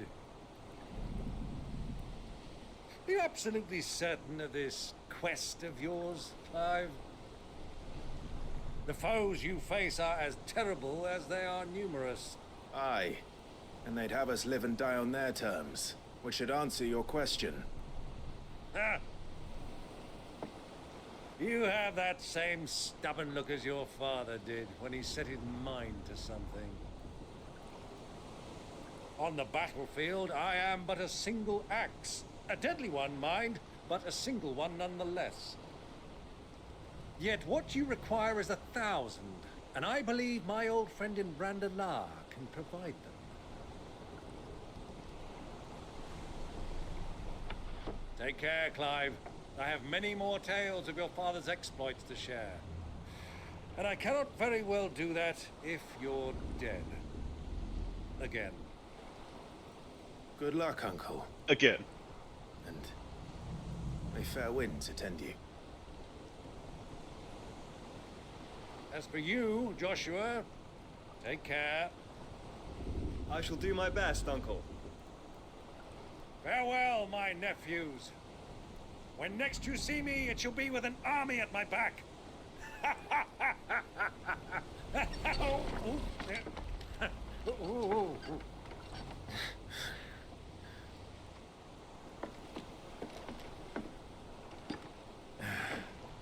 Cheerio!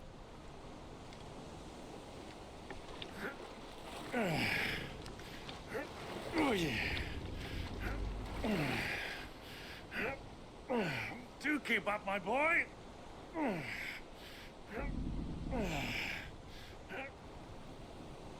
Well, you can't have him showing us up now, can we? We would never hear the end of it.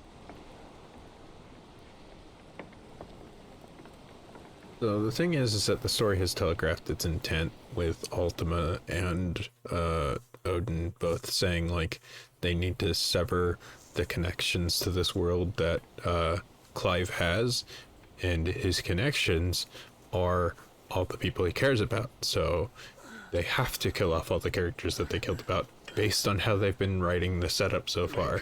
Mercy.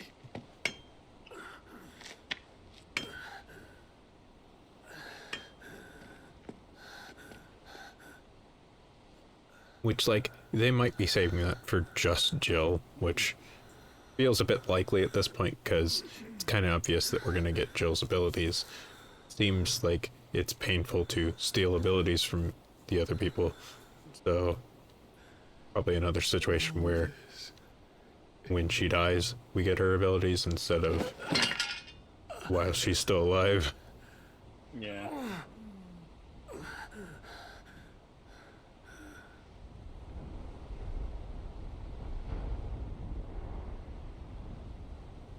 What have I done?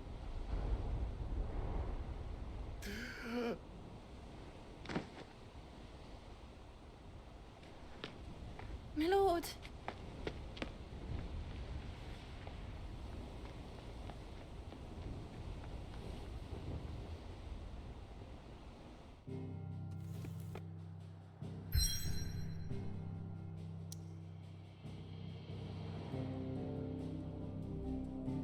But I want to do side quests. No. Illegal.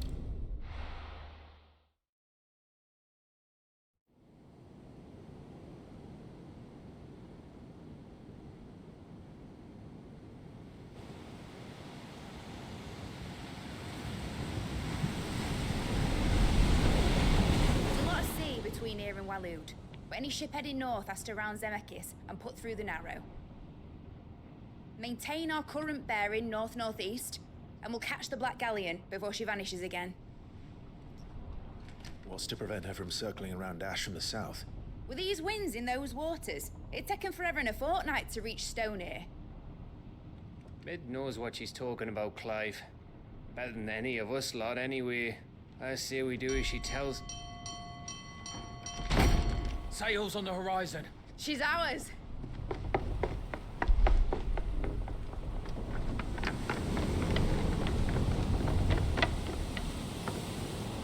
Yeah, I'm excited by the prospect of a ship-to-ship battle, though. Aye, boys! Full ahead! And keep those furnaces fed! Aye, Do you feel that, Jill? All hands! Battle stations!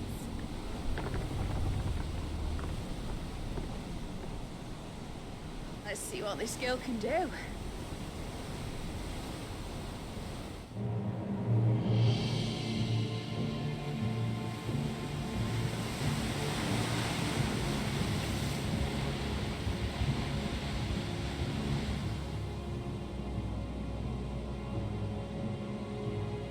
Where one leads, so does the other follow.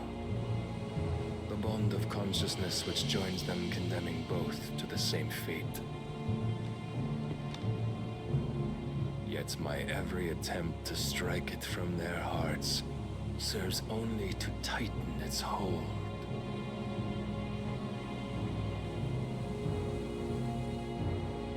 Fascinating.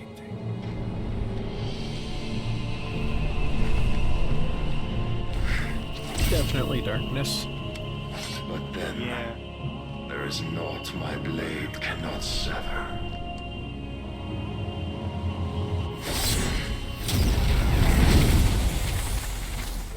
Ah.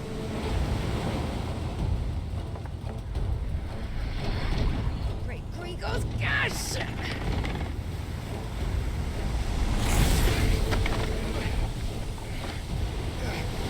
Less cool than what I was hoping would happen. I was hoping Clive was gonna like parry it back or something. Heads down, you brutes! And brace for impact! Still a very cool reaction on her part, though.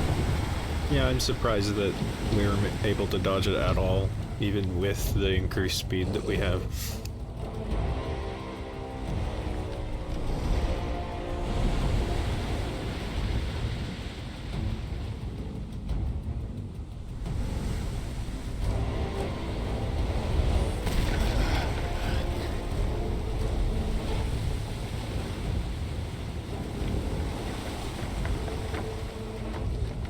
It's now or never. I'll find her.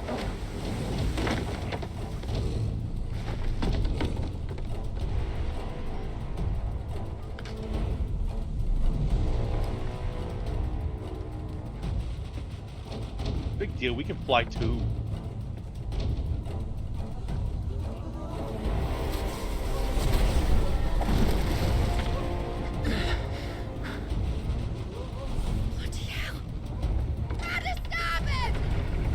Yes, I'm glad Uncle's not here either. Yeah.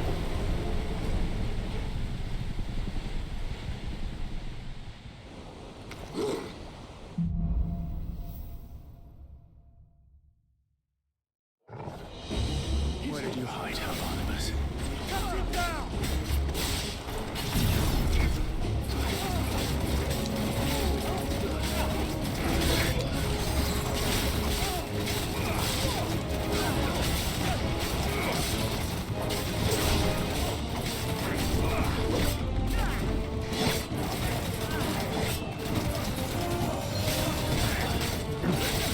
So I'm not sure if this is intentional or not, but Odin has some association with pirates in Final Fantasy XI, which makes me kind of feel like maybe they were trying to reference that here. I'm not like confident enough to say, yeah, that's definitely what they're doing, but it was enough for me to want to make a comment about it.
I wasn't paying attention.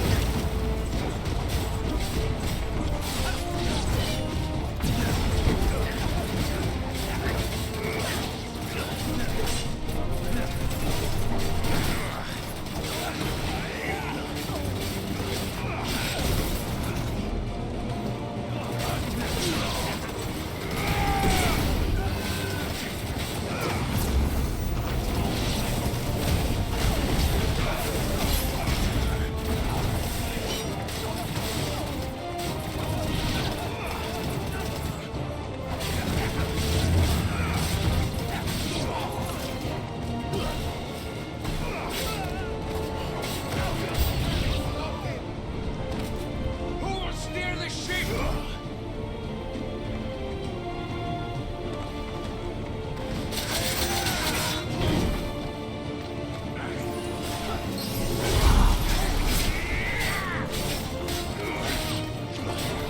Not good.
She must be here somewhere.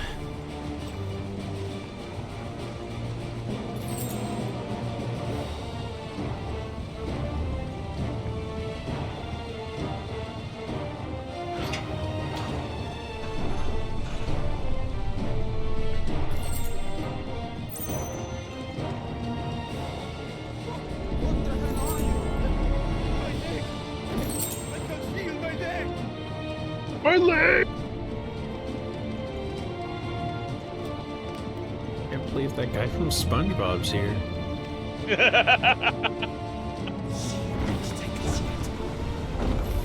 the lost world, and only one.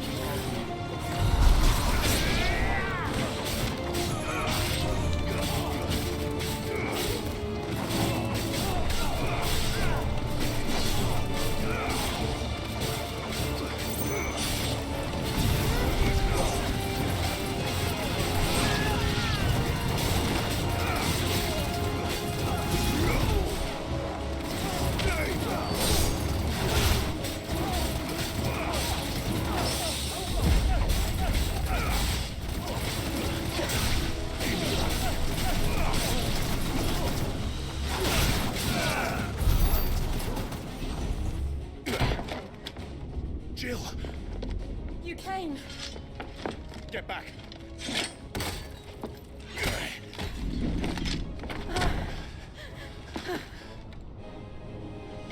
Clive, how did you? I'll explain later. Hands.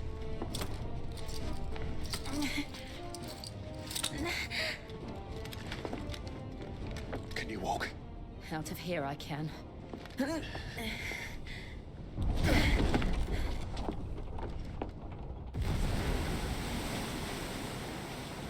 Stand still! Phoenix. Are you not the dominant of fire? I see naught before me but a guttering flame.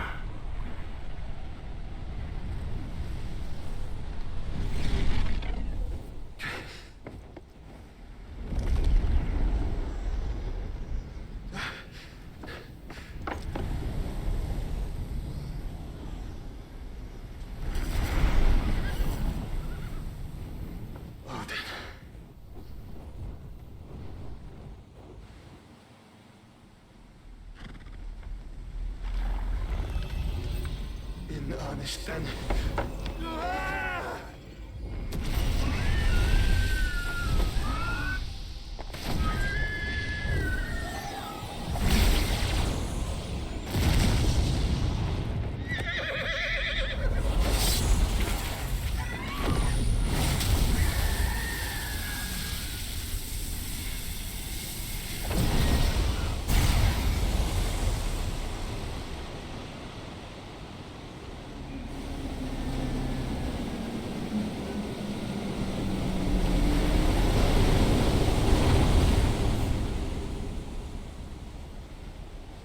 Oh.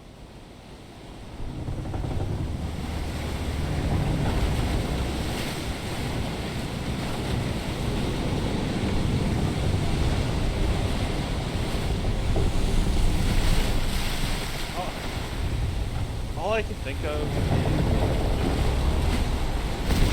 is that really old Gary's Mod meme where a dude pops up and screams "Hurts!" Yeah. That's all that's in my head right now. It's just turned into Pirates of the Caribbean 5.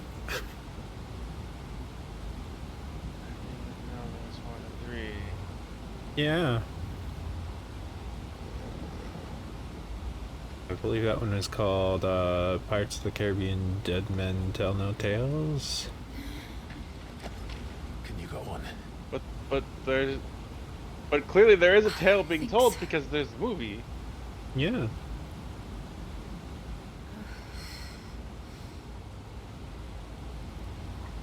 Both advertising title of the movie. But yeah, this is very much that, and Square Enix, of course, has a working relationship with Disney through the Kingdom Hearts movies. I would not be surprised if that was a reference to this, or this is a reference to that. Also true.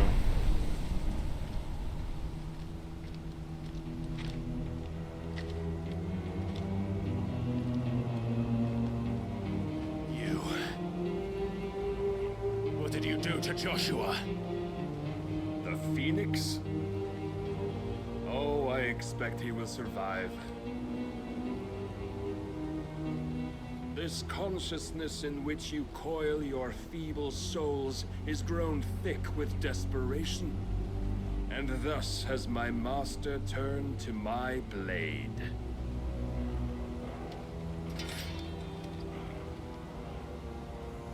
The world will soon be painted in black. And all that live shall gather in death's autumn wake. Not if we remove the cause of this misery. Not if we destroy the last of the Mother Crystals and restore balance to the world. Come. Do you truly think it's so simple?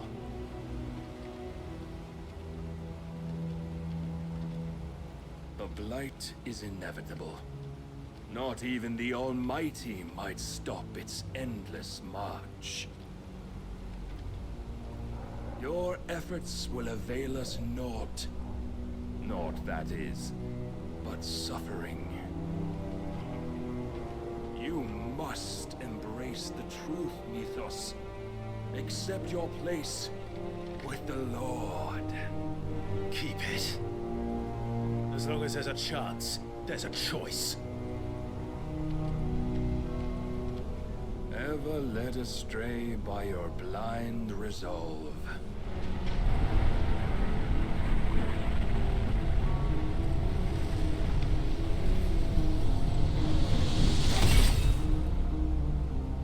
Now, it is time you learn the inevitability of your divine fate. However much it may hurt. Get as far away as you can. Clive, no. Trust me, Jill.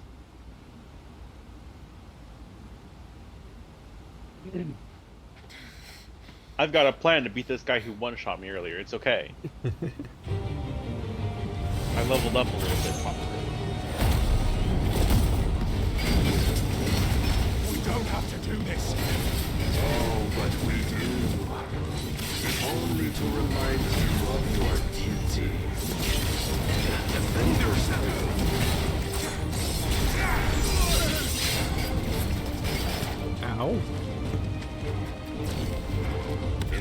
time since our last meeting, you have grown much. Yeah, we got like 5 levels. This just is a boss fight from Ashura's Wrath.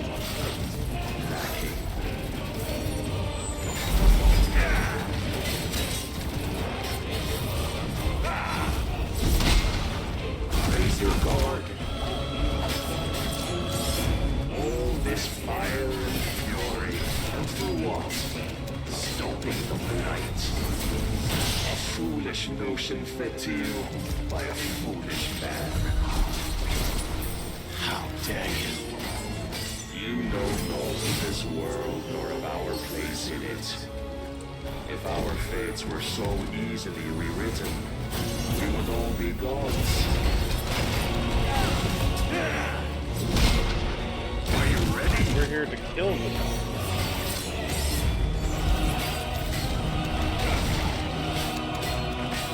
I have seen enough. If reason cannot sway you, there are other ways of persuasion that might.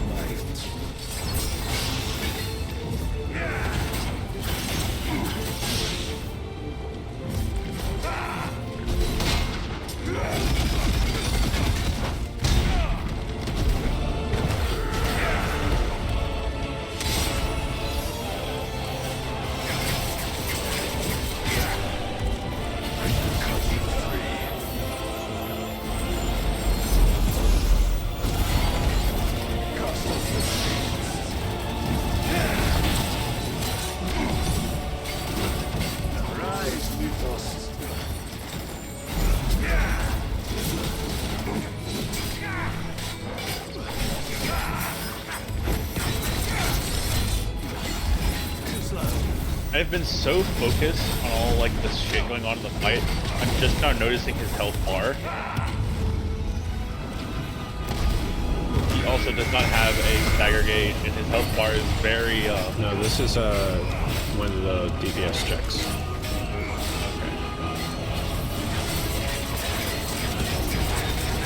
You will assume the mantle you've been given.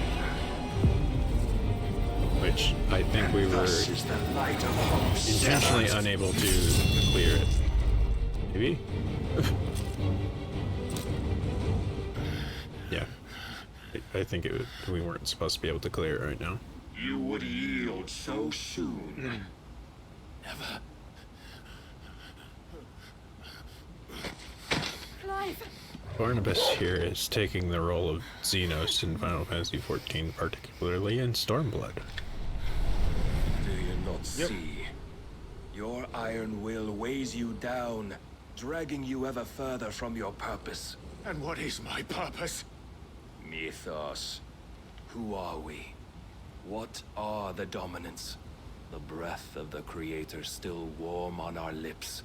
We carry his light that we might guide the masses in his name. We are but mighty acts of God. We are more than that. You would be nothing without what he has granted you. The power we wield is his, and yet every time we draw upon it, it wears away at our very being. It breaks us. It unmakes us, that its immaculate aspect might reveal itself. The icon. It is too much for even his chosen few.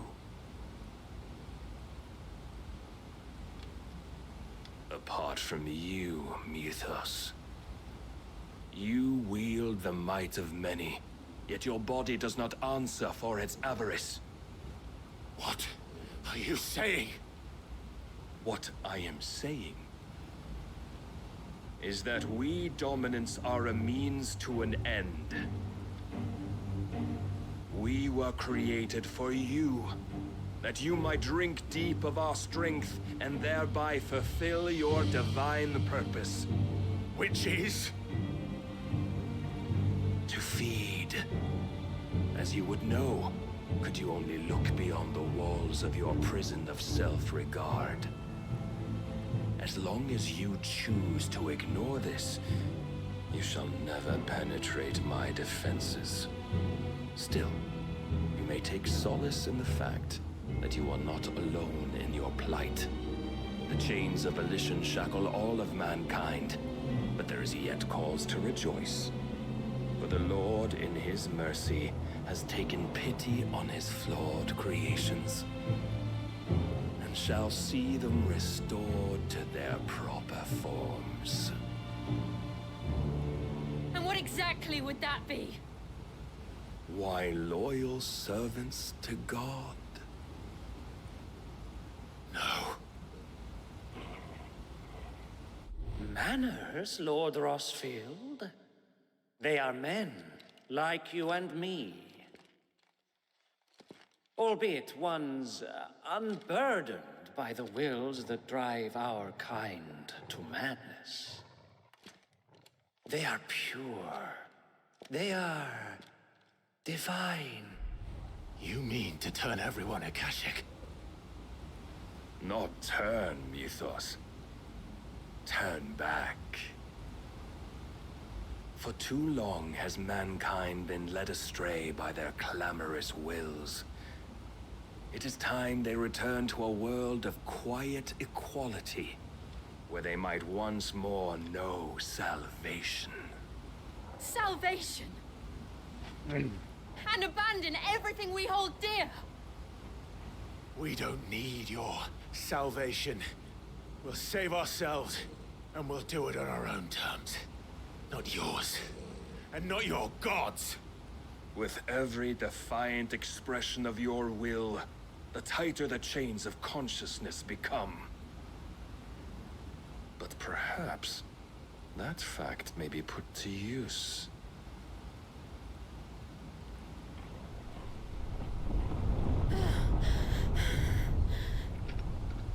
Clive! The faster it binds you to the remaining dominance, the stronger your hunger will become.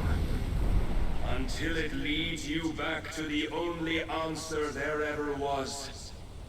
Mayhap not by the path my master intended, but back all the same.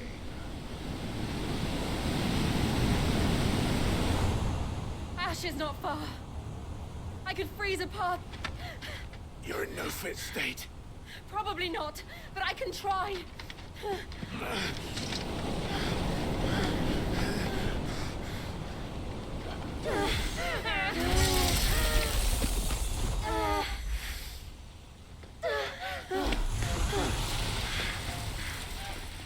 Don't look back!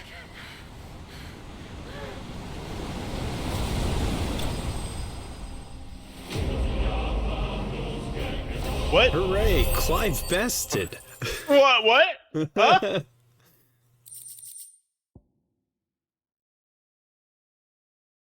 Huh? I really want to comment on what you had to say, Scribble. I'm going to wait till we for sure have a break, though, because it's going to lead into a much larger conversation.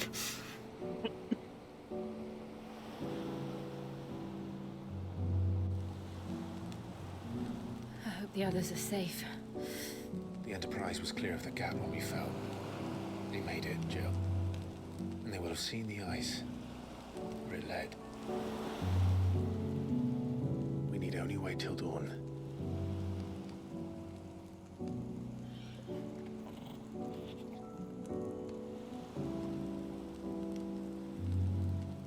This is the second time Barnabas has bested me. I'm powerless against him. And maybe there really is nothing else for it but to give yourself to his master.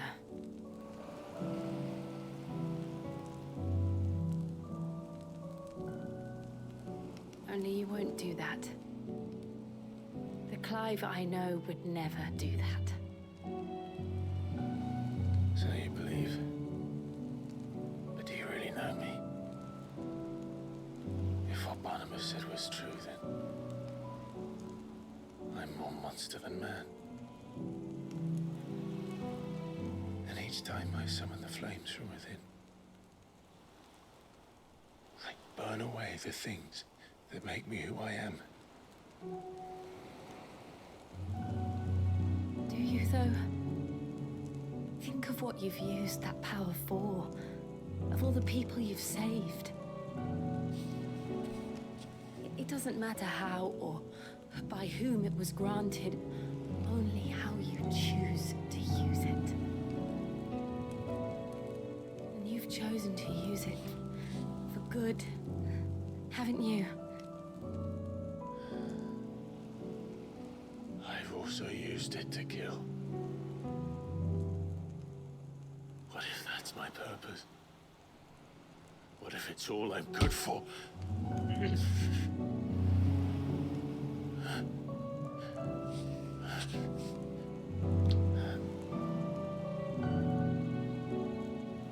You're still that same boy I grew up with.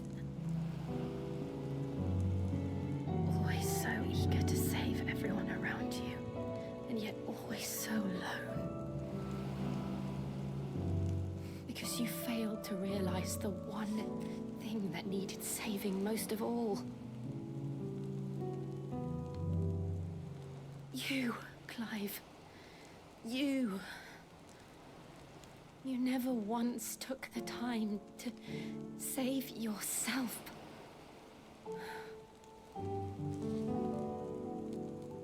That's the hardest thing of all to do. Yeah. I think I might be beyond saving. No one is beyond saving, provided they want to be saved. You fight to survive. And you survive so that you may protect those you love. It's what you do. What you've always done.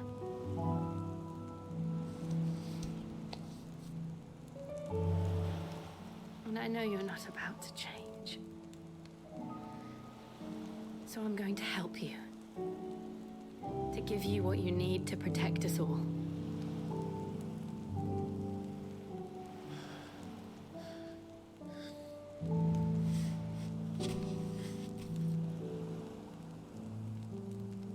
Jill. Are you sure?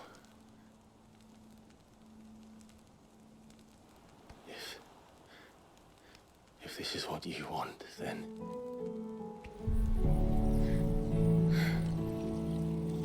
Don't worry, Clive. It is. You know what? Good on you again. Yeah. This They didn't have to kill her. Yeah. I'll give you the strength to bear it alone. But I'm not alone. These burdens I carry, my sins, my pain, my sorrow, I see now that they are all a part of me.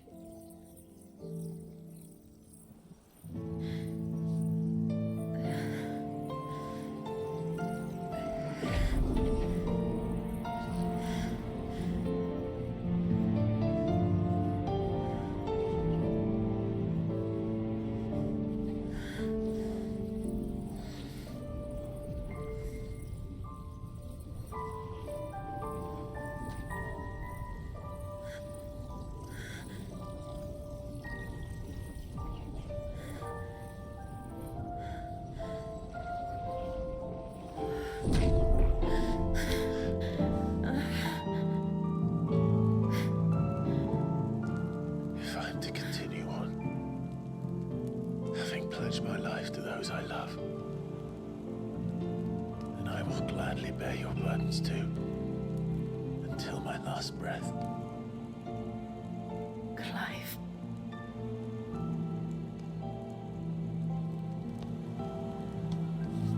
I promise you, Jill,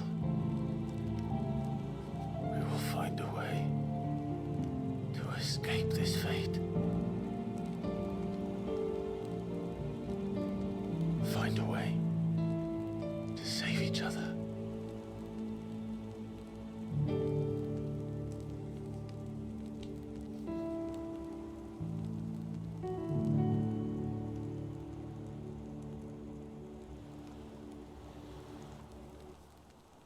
That we might one day look upon the moon again, together.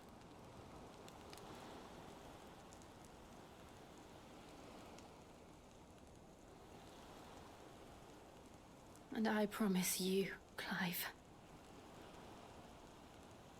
that I will be there, no matter what you must become. I know.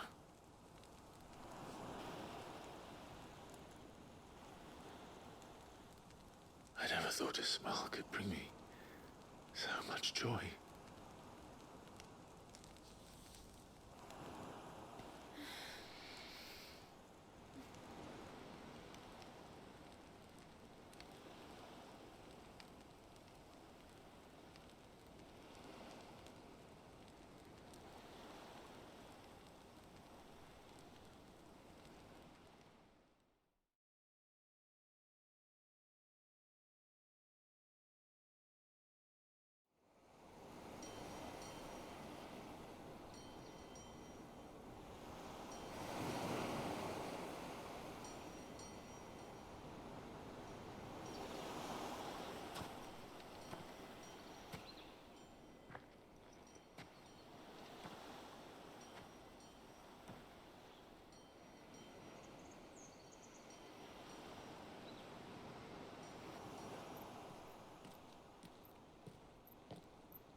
What of Barnabas?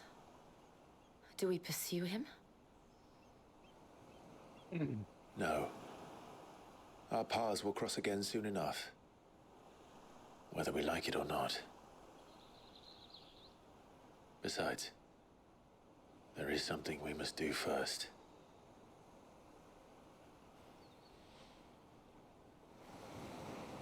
Of course. Drake's spine. The last Mother Crystal. The Einherja is at the bottom of the sea. Waloed won't dare move on Storm without her. But they know we're coming now. We'll need a plan. And a damn good one at that. Then let's go home and find one. Lots of side quests. Ash will have to. They know we're coming, so now we have to throw them off our trail by doing side quests.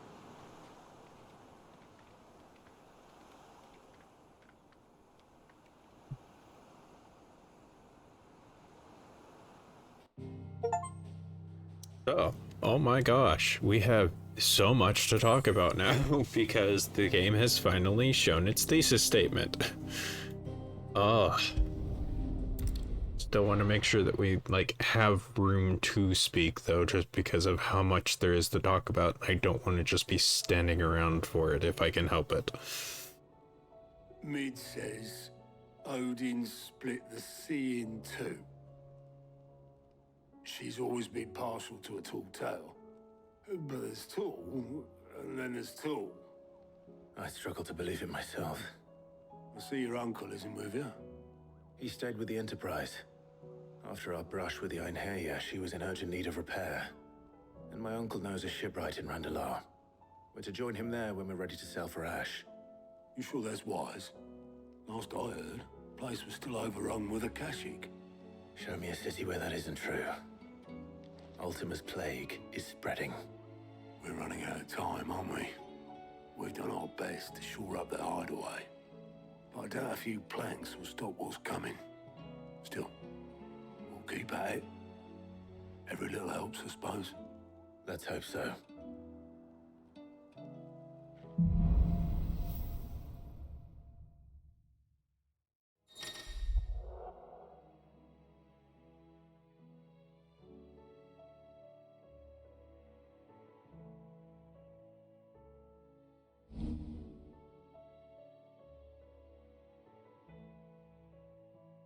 Multi-directional dodge. I should visit Joshua. Assuming Talia will allow it.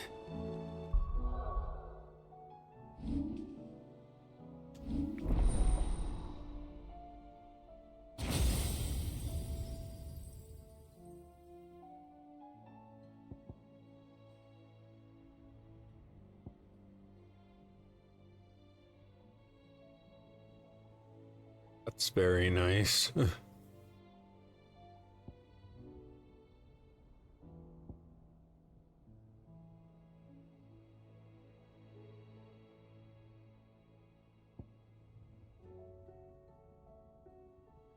I like that a lot too. All these seem really good. I don't like the stuff that knocks things away. I want to keep things close as part of the issue. That's fair. It just looks really cool though. Yeah. This one is great for like stagger. His 5-star stagger looks really nice. Yeah. The problem is we would probably be replacing wind. Wind is our like stagger, weakest stagger now at this point. Oh, is it really? Well, there's this tornado thing that I never used. Like, I don't know why. It's also really good. Looks like we never unlocked it. Yeah. I really like this pull ability. And yeah, that seems really good. This one seems very nice for like you could do both. You could do them back to back. Like you could do push and then pull to keep them close to you. Yeah. This one also just feels super nice though, because I like being able to just like trap enemies in place and constantly deal damage to them. I'm curious like how much where you, because like I feel like you want to use whatever you use it here in tandem, like pull them close to you, then throw this orb on them. Yeah. Again, it depends on like how much stagger it ends up stacking up. Like, is it gonna be? It's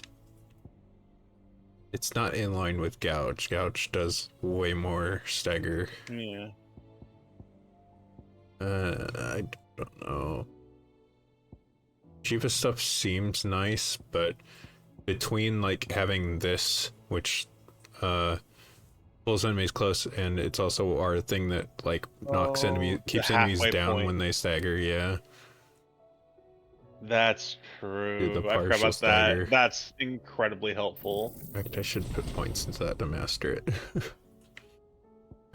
I haven't mastered like any of the Garuda abilities either, which...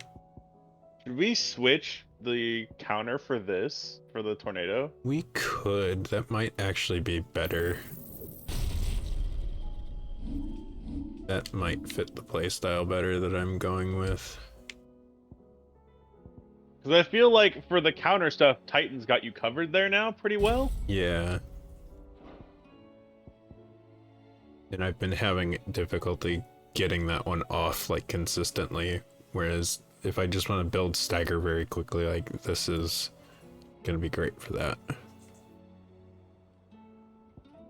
feel like that's probably gonna be our thing. Ice just doesn't really fit into our playstyle, unfortunately. Yeah. There's some in the center ring we haven't mastered either. What is some of those?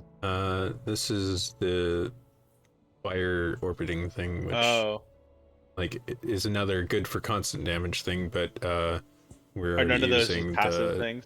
Yeah, we're already using this, which this works really well now that I understand how it works. I can make these fire at any point so long as I am using my attack and magic buttons, even if I'm like in the middle of doing something like Giga Flare, I can continue doing the attack buttons and it fires them. Is stomp, but I don't do anything really aerial. This just takes so long to like get the thing to charge, and this one's fine. I'll go ahead and that one. Vision dodge, yeah. As soon as I have points, I will master this one as well. This is the Phoenix abilities. We're not using any of these anymore. If this one ends up being good, we can use that stuff. Really, the only thing that I would like, it would be replacing Garuda with Shiva, which is fine, but I don't know. It feels like what I want out of it, I'm already getting from Garuda. This just like has more positioning stuff if I want to get enemies away from me, but I don't. I want enemies close to me. Or the playstyle I am using, at least. But, you know, more playstyles is good. This is gonna be where Odin is, and then I guess Leviathan will be off somewhere else.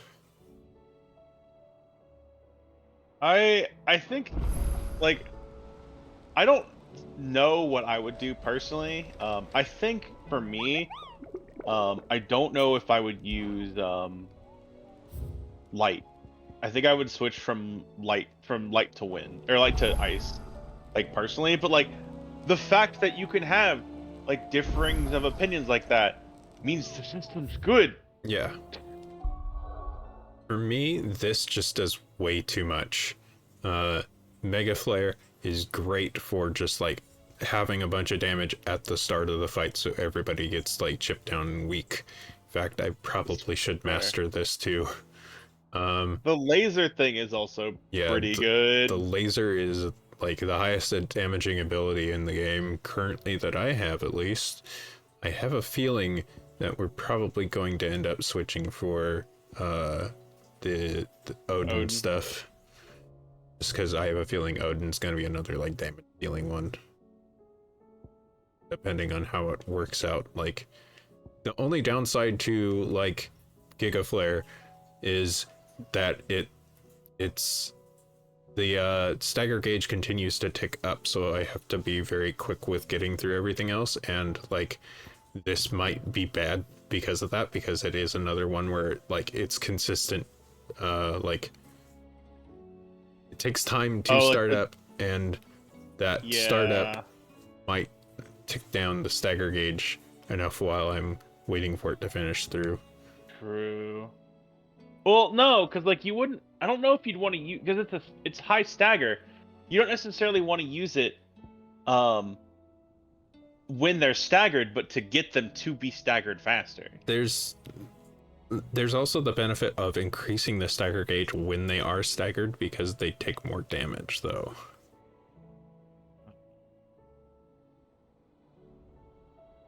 That's why I go through the stagger abilities again, like, I usually gouge as soon as somebody has been staggered if it's up, because that builds the stagger gauge further so that they take more damage from everything else that I want to do. So I would be tossing out that and then this, and then, like, you know, flipping through to our Raging Fists and wind up here, and then going through and doing our Giga Flare after I've done everything else, which that was part of the reason why I swapped out of fire initially, because one of the things I was doing, the shoulder charge, yeah, this is just taking up so much time and not doing enough worthwhile. This was also like not great, but it was fine early on when we really needed the like extra damage, but now we've got like higher damaging abilities. It's like I really want to be using those as much as possible. Yeah, I like games that give you options are always just, we really just didn't ever use Thunder very much, did we? No, we got it early on and it was like, well, these are kind of neat. We had them equipped and it's just like, there was no like room the for second doing we got them. something else, we're like, all right, later. Like, I can see doing like a more like magic focused build and like using like the Wings of Light to get things started, and then while everybody's being hit by that, you use this to target things more and like Well, that's true. toss out your AoE attacks and stuff, and then maybe like as things get too close, you knock them away with the ice and then pull them in when you want to do the big like thunder strike in the center thing when everything's all close together. Like there is like an entirely different build that works for that explicit purpose. It's not what we were doing. Yeah, it's just not how I tend to play, because that's... It would also be another reason for them to do different gear. Like, if there was a magic stat that, like, kept your armor really low, and so you would boost the magic stat, and that would, like, make these stronger and stuff, like, that would give more utility into doing that, instead of, like, you know, just dodging. There is a lot more that could have been done with this system, and it's kind of like disappointing that it's not there. Like, it is there in a way in that you can still do that and you could still have fun, but it just doesn't, like, there's no like incentive to do it because there's not alternate equipment and stuff. It's, you're using the same equipment. So it's just, what do you want to do? Which is a fine way to go about it. I just think it would be better for replayability in specific to be like, you know, let's do things a specific way. It'd also be good for a randomizer, and I really want this to have a randomizer, honestly. Yeah? I think a randomizer would like solve all my issues, because then it would be like, well, I only unlocked Rama, Shiva, and Ifrit, so I gotta make do with these, with most of the encounters that I didn't do before. Or why is it that randomizers make just about every game more interesting? Maybe the more way of interesting way things. to put it, but just, yeah. Anyway, our little build crafting theory crafting discussion has like brought us so far in that we need to take a break for commercials, and then after the commercials we are definitely going to have an in-depth story discussion, because we have a lot to go through. So water and work, water, stretch, make sure that you're cared for, because now that we have the thesis statement of the game, we can actually talk about it. And I will still get back to what Scribble said in chat. We're going to cover our discussion starting with that. So let's see in 3 minutes. Why am I being DM'd?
And we're back.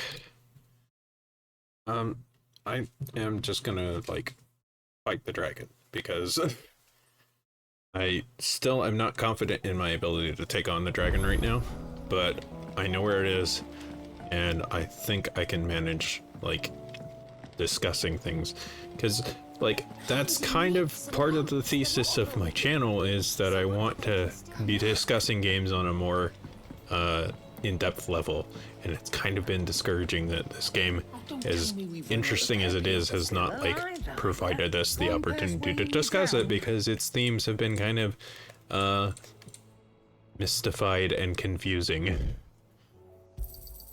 It'd better all be here. Did I switch? I did. You'll break your back So, stuffing all that in your satchel. While we were, watching Better all be here. those cutscenes, which they said basically spelled out the entire thesis statement of the game, there was a lot of allusions to God and such that Scribble and I guess Nin might have also indicated it to some extent too. We got a sword.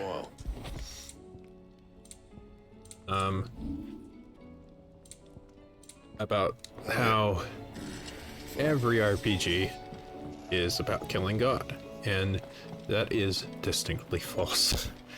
I know that is the current constant and, like, common adage of people that both like and dislike RPGs, especially JRPGs, but it is a fundamental misunderstanding of the genre and about, like, storytelling themes in general. God in these games is not like an actual, like, God. It is more representative. It is a metaphor. It is something else that they are representing. But that gives us a good jumping off point to discuss what does it represent in this game, which, like, that is an interesting topic, and for the longest time I couldn't have told you, because the game is holding its cards a little too closely to its chest. Early on, it, like, seemed like it wanted to talk about, like, slavery and racism early on, and then it started talking about revenge, and, like, all this stuff is fine conversation topics, but none of it was a strong through line. But now it has given it strong through line, which, like, it's kind of the same story that a lot of the Final Fantasy games gave, especially like 2 and 6 and 14. It's talking about, like, authoritarian rule versus freedom, because, like, that's what Ultima wants, is to reshape the world into a situation where he has ultimate control, and Clive and Sid and them have been working to a world where everyone is free. So that's the thesis statement. That's why, like, it's actually not being strong on the racism stuff. It is not actually wanting to talk about racism, it's just kind of incidentally and clumsily talking about it, which there's a conversation to be had about that, and, like, not being careful with your writing, and part of the reason why, like, you know, analyzing what you're writing as you're writing it is important, so that you don't end up with situations like that. But yeah, pretty much every game that has an invocation of, like, God, they're not usually talking about God. There are a few exceptions, especially in the Final Fantasy games. 10 is pretty firmly about religion. I would say 12 is also, but by and large, quote-unquote God represents something else.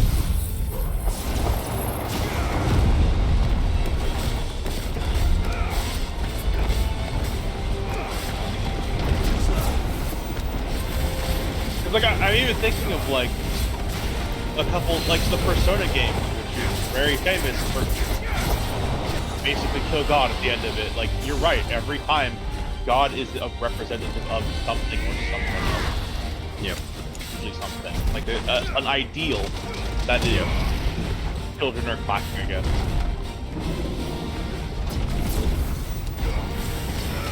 And, like... very easily could go through and explain with other games that, like, yeah, this is representing something else, but, like, that kind of would just be like sitting here spoiling a bunch of other games. So I'm trying to resist that as much as possible. Much as I don't think that, like, spoilers are something that really can happen. Like, sure, we have been wrong in guessing that people are going to die over and over again. Like, we got Sid right. But, like, some of the other ones, very like, much we thought Jill was gonna die, we thought Uncle was gonna die, and both of them are still alive. It's still entirely possible that Jill will die by the end of the game, right? Oh, yeah. Well, same puzzle. There's... Yeah. Even Clive, like, there's no telling he won't die either. I don't really see Clive dying, but unless it would be to completely invalidate my point and make Clive more of a messianic figure by him coming back by some means as well. But I don't believe that is the case. Clive is not representing, like, that sort of, like,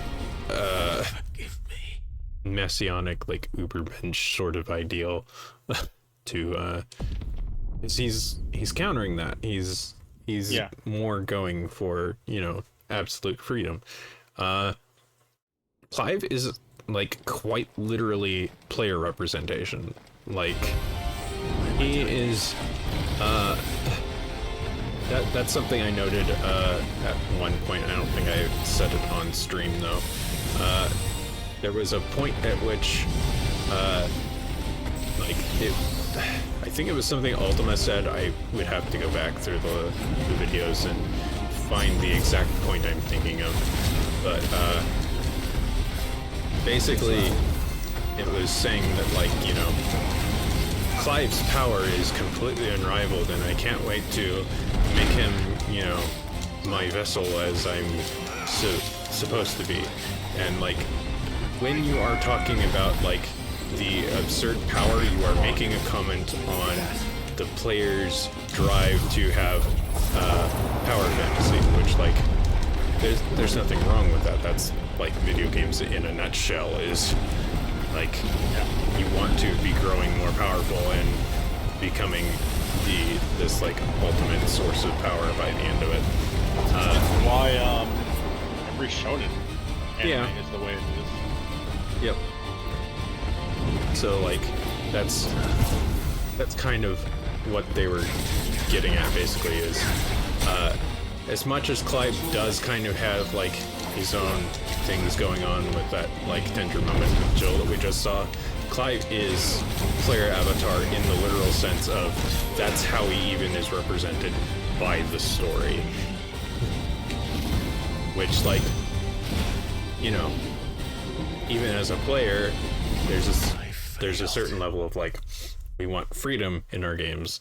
We want to be able to do our own builds and stuff and feel like we have control, even though, you know, limited experiences and stuff.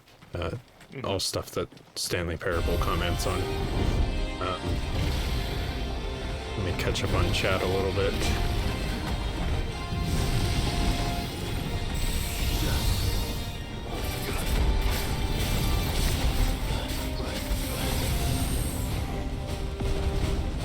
So Scribble is commenting further about how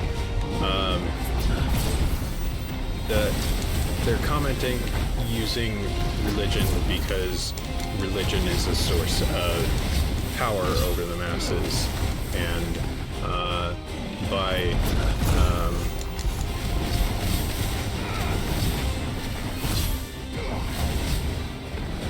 invoking that, they are saying like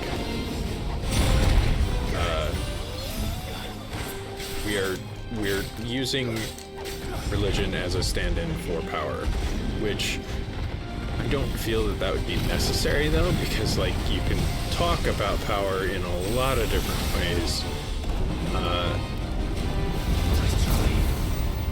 I feel like the reason that it is so often like using religious metaphor is that in a lot of ways religion is dealing with things that are like ephemeral, things that we don't have, they're not firm physical concepts, they are like constructs, they're like, they fit in with other things like despair or totalitarianism, like all these things that we're talking about, because they are like thought more than they are the physical world.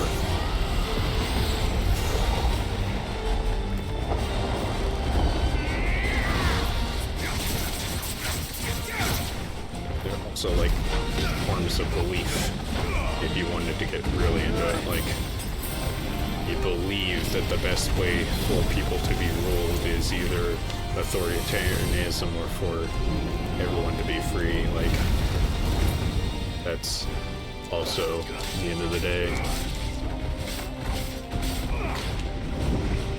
a good reason why they end up using religion as the stand-in. You could also like argue that like Japan in particular, their history with religions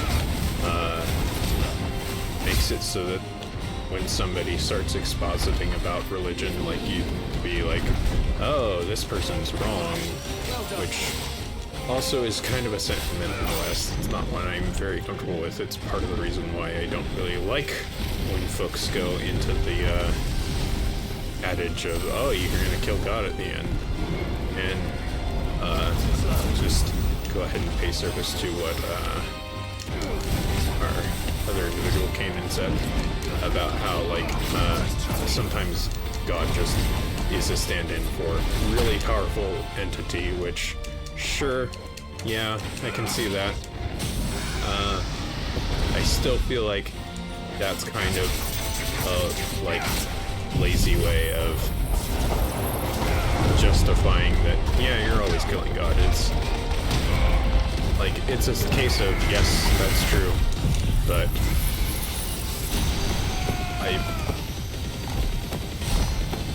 it feels more often to me that when people use that, it's them not wanting to engage with the deeper thematic elements.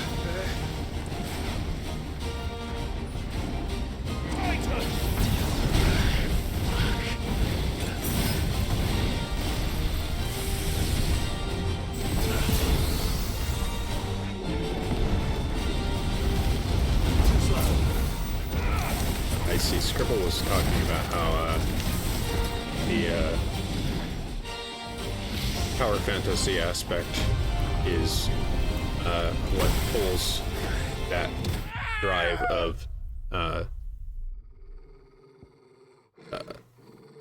player agency towards wanting to kill like the most powerful thing given the universe that the game takes place in.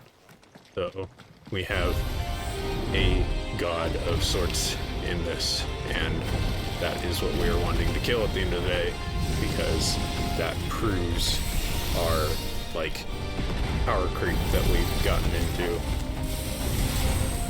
Which, yeah, I can see that too. Still not something that I necessarily agree with.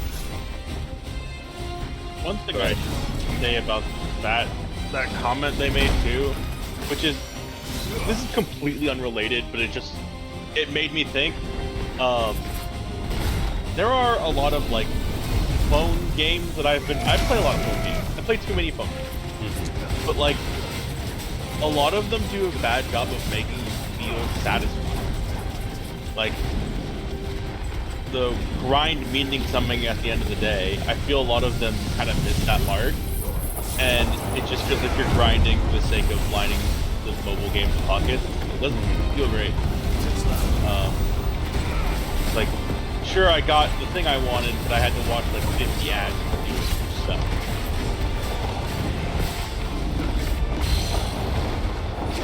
Whereas I've played a small handful of mobile games that do it well, and it's like, oh, that was fun. I, punched the shit out of this dude, got stronger, and I punched some more dudes. Yeah. I mean, I've frequently, like, said that I want less power fantasy in video games, and I really do, because as much fun as it is, I think there's so much more that, like, games could explore, and the fact that we're not exploring those things kind of disappoints me. I mean, a lot of the games that I enjoy the power fantasy stuff, but I feel like some of the games that I enjoy more are less about your character becoming stronger and you becoming better as a instead of you becoming better as a player. Yeah.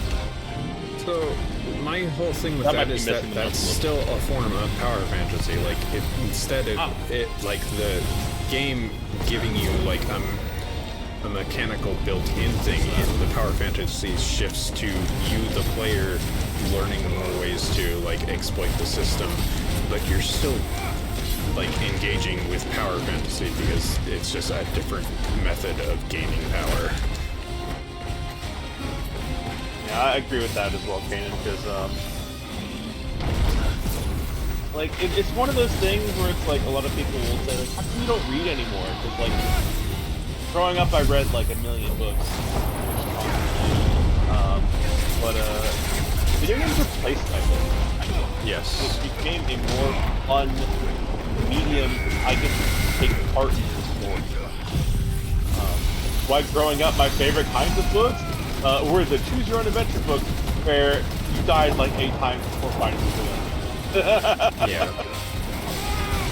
I very much agree as well. I just recently started reading again though, and there is stuff in books that isn't covered by games, but like, oh, absolutely. Yeah, I very much understand that, and very much did the same thing for a very long time as well, just because like I'm getting double duty here, especially with like the Final Fantasy games in particular, in my opinion, because they tend to be better written to the point of being able to like have these sort of in-depth discussions about themes and stuff in them, which a lot of other games miss that aspect. Not all of them. There are definitely other games that still have those aspects, but Final Fantasy by and large like has most often the most common. I can't go on. Give me time to catch up on chat. Splitting my focus like this is doable, but it's a little taxing on me. Yeah.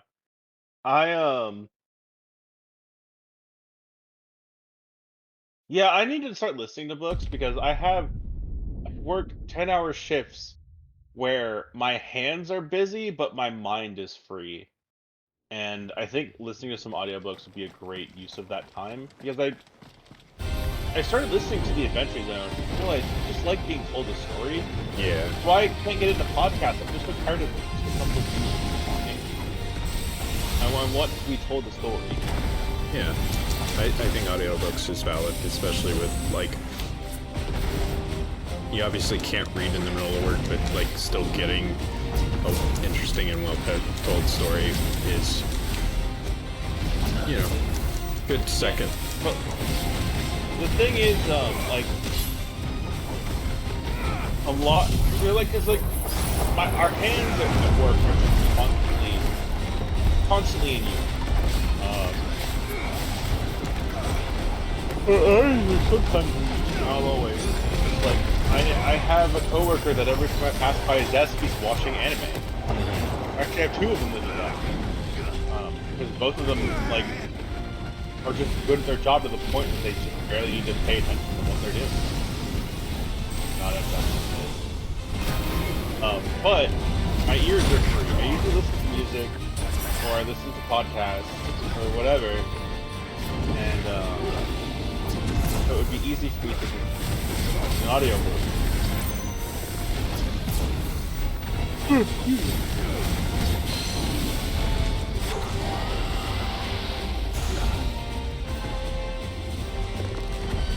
Yeah, listening to audiobooks on your commute's also good as well. I do want to say that, like, for me, one of the reasons why Power Fantasy falters a little bit is that it gives the impression that folks need to be stepping up completely on their own and making the changes by themselves. And I really don't like that messaging. We are stronger together, and that rarely gets the, like, focus that it needs to in stories. Like, they kind of are alluding to wanting to do that by saying, like, you know, Clive doesn't need to, what do you call it? Bear his sins alone. He needs to rely on others. I really like that bit with Jill a whole lot for that. Both on, like, a level of that, and also, like, on a personal level, I, like, kind of really resonated with that. Like, oh yeah, I'm constantly doing what I can for other people, but, like, I am in other people too. I need to remember that. It's hard. Yeah. Like, they're hinting towards it. I have a feeling the way that that's going to resolve is the way it resolves in other Final Fantasy games, where, like, when we finally go up against Ultima, like, we're going to get destroyed, and it's going to be like, you know, any last words, Clive, sort of thing, and then, like, Clive will realize in that moment, this, like, final last moment, that, like, what really made him strong was that he wasn't strong on his own, it was everybody else helping him along the way, in which case, like, they're all gonna, like, pray or whatever to lend him their energy, and then he'll have the strength to take on Ultima and finish it off. That still, like, is a little weak to me for saying, like, community is important. Like, it kind of gets the point across, but it's kind of like the way that, like, the revenge thing has gone back and forth constantly, and, like, Clive is now like, no, we're not going to chase down Odin, we're going to, like, we'll stumble upon him in time. We've got other things that are more important to take care of than getting revenge right now. Like, it muddies the message, and there's very few, like, experiences that focus more on community building and, like, making a group strong rather than one individual, because I mean, I feel like that's Fire Emblem. If you make one guy strong, you typically die. There's Suikoden, there's a few.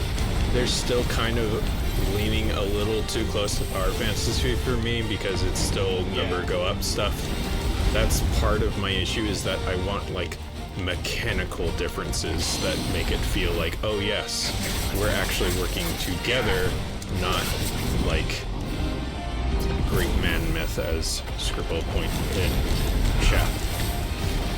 Because at the end of the day, the problem is that, like, by saying that, yeah, we need to put all of our focus in one individual, we're still telling the authoritarian side of things. It's just, you know, is it the authoritarian that wants to rule everybody and like revoke free will, or is it the authoritarian that wants everybody to be like well off? Like at the end of the day, still authoritarian rule. It's just one's a little bit more egalitarian than the other. But yeah, I agree with that, Scribble. Part of them do still have great man problems, because there are definitely some units that are significantly better than others. You definitely have like your hero unit, and like there's an archer that is the guy you find on the side of the road. Which, hey, you know, when I play those games, that archer that I found on the side of the road, he ends up being the guy who kills the main bad guy for me. Because that's the guy I'm poison to. Speaking on Kanan's point of like, there's a lot of focus on the world is dying, but we don't really like see a lot of like people suffering too much. Like there's a little bit here and there, but it's not largely about that. Part of the thing that is like very apparent in this game too is that they're saying the world is dying. We are basically just in the United Kingdom. Like that is just the size of this game is the United Kingdom. We are very much not on a planet. Like this is not a case of the world is dying. It is our location in the world is dying, which like sure, that's fine, but like that's much lower stakes, and that is kind of like interesting in its own right, I guess, because they're kind of highlighting like how insular like nationalism is, because it's like this is all the world that we have to deal with, but it's like it's a tiny island. It's like two tiny islands with a little smaller island next to it. This is not like a location that they could easily like sail off and find other places, but then we'd have a story about like imperialism and colonialism and stuff, and that would muddy the waters even further than what they're wanting to talk about.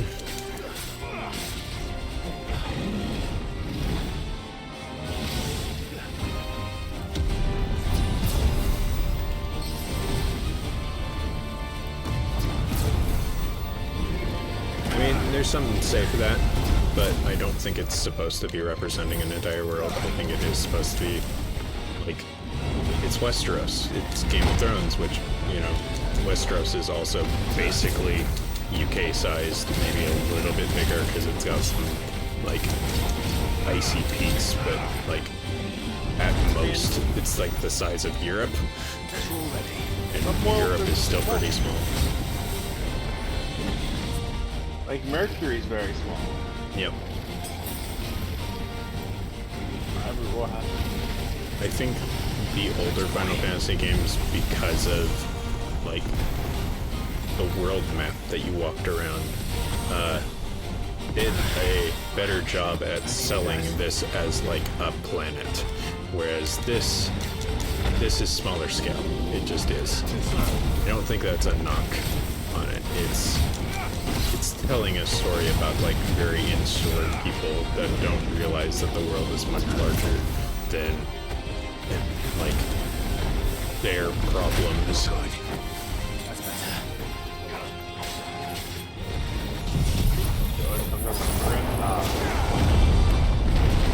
That's true. The Waloed folks are like implied to be from somewhere else. There's some of that hinted at in Game of Thrones as well, that some of the people came to Westeros from other places. Yeah, that's what I was thinking. Like, if there is a bigger world at large, like, could it be like these places that were closest to the Mother Crystals were like the only places that were left not lighted. I mean, yeah, that could be like what they're trying to say, but that's just like theorizing because like I don't think the game has enough strong to say about that. It could be.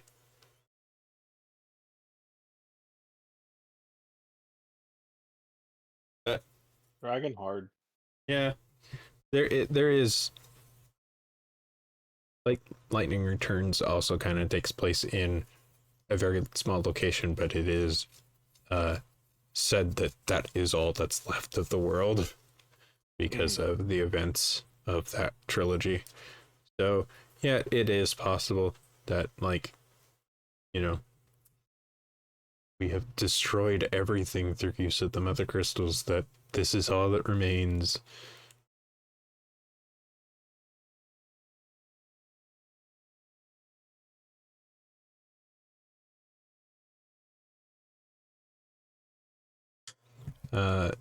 Kanan has said that Blight as a narrative device deletes space from the world, and suddenly this small world becomes even smaller because entire kingdoms are overcome by it. I don't know that it deletes it so much as it like is robbing it of its ability to maintain and produce life, which is a form of deletion, I guess, but like there's nothing to say that that process could be reversed in time. Like, the reason why it's blighted is because of use of the Mother Crystals. So, like, when we destroy all the Mother Crystals, there's the possibility that life will return in those regions given enough time, based on how the game is leaning into its storytelling.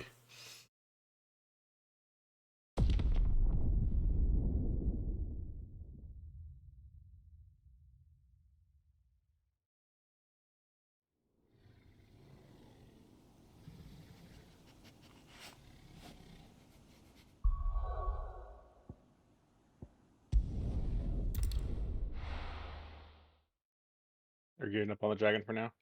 Yeah, I feel like a lot of the conversation has kind of run its course. Like, I'm sure there's more we could talk about, and I am interested to, like, obviously there's a with how often we have like guessed about things and been wrong, there is the possibility that like it's going to pull an 11th hour story twist that changes things further. And then we can talk about it more fully when the game's complete, because like I don't want to seem like I'm being super presumptive of the game's thematic elements. I feel like it's very strong in this direction at this point because of what we have been given. They could fumble further and make it worse, or they could, you know, get to a solid conclusion as well. Maybe it's just because the last Final Fantasy game was 15. I feel like 15 was mishandled a good deal more. I wanted to like 15 so bad, but I would have to What's happened? Have 50 different pieces of media shoved in my face to understand a third of it. 15's a coming of age story. It doesn't need all the other stuff. All the other stuff is world building at best. The main focus of the game is within the game itself, and it's wanting to show like the bonds of like chosen family and brotherhood, and like transform it into a military stronghold. I really do want to replay that at some point, though. Yeah, how an individual becomes like the man that they're meant to be is kind of the overall thesis of that game. Is like, you know, He would rob the populace to pay for it. What A to B journey, and like the Odyssey. It's very much about like the journey more than the destination, which is like, to my understanding, why a lot of people didn't like the game is because they got to the end and it was like, that's it. Because it kind of has sort of a nothing ending, I mean, like, because that's not By the speaking point. out against one of the most powerful men in Sambrek. I really enjoyed my time with 15. Do not get me wrong. I did not finish it. I don't quite remember why. I think it was just The captain can offer them ADHD. a regular supply of gruel and an occasional trip to the Vale to help them forget the I'm pretty terrors sure it they was just face each ADHD, day. and I'm just like, The Duke offers them a vision of strength and safety. No. I didn't finish it because I couldn't at the time. My computer kept consistently crashing. It did not cost him his life. But given the mood around town, mutiny may yet be unavoidable. The people have little appetite for further deprivation, least of all when it serves only to elevate others. And who could blame them? Clive, would you appeal to the Duke on my behalf? For your services to Northreach, you have the respect of the soldiers, and they will take you to His Eminence if you ask them. And unlike Philippe, no bonds of loyalty prevent you from speaking your mind to the man. Well, will you try? You could hardly fare any worse than I did. I'll see what I can do. Thank you, Clive. Tell me then, where will I find this Duke of Oriflamme? In the garrison? Overseeing the troops, yes. All right. Wish me luck. good luck.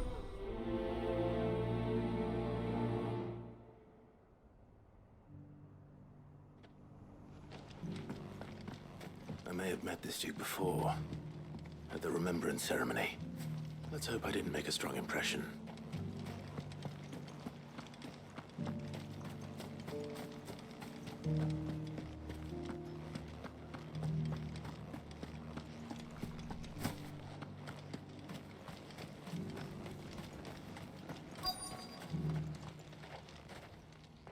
Halt! Oh, sorry about that. You're the dame's man, aren't you? You got some business with the captain? No, actually. With the Duke. I was hoping I might be able to speak with him. We're under orders not to let any civilians pass. But you should be all right. His Eminence has heard all about you and your heroics. Wait here. I'll go and ask.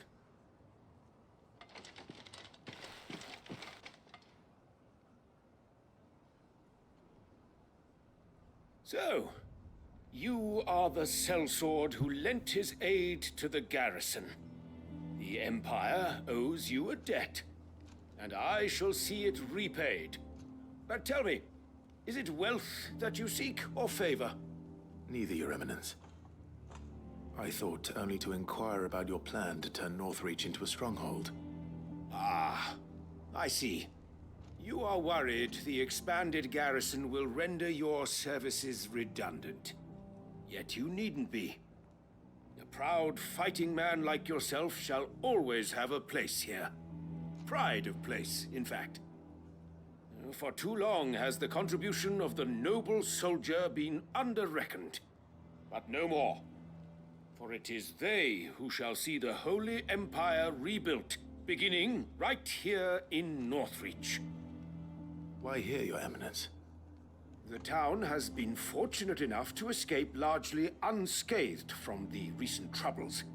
Her defenses are sound, and her garrison well prepared. Which is more than can be said for Oriflamme or Twinside. The Empire wants for a capital, and I believe Northreach to be the perfect place. With Caer Norvent as her citadel. Once we have seen to the refortification of both the town and the castle, we need only build a wall around both to create a city that would be the envy of the twins. Plans are already underway for the construction. Soon enough, these thralls shall learn that they are no match for the might of Sanbreque. I fear you underestimate how dangerous these creatures are, Your Eminence. Should they return in force, you will need all the people of Northreach to come together in defense of the town. Something they may be loath to do if they've been deprived of their worldly goods. The people will do as their leaders command. If Sandbreck is to be rebuilt, she will require a functioning government. One whose authority is beyond question. That is why this levy is necessary. So that any man who wishes to join the army might do so and be fed, outfitted, and paid as befits a defender of the Empire. And yet there are those who persist in peddling the treasonous lie that I seek to steal from the people and drive them from their homes. I suspect they're afraid of losing what little they have left. Precisely. The common folk have little and less, and you mean to deprive them of even that. You would sow the seeds of your new empire in your own salted earth.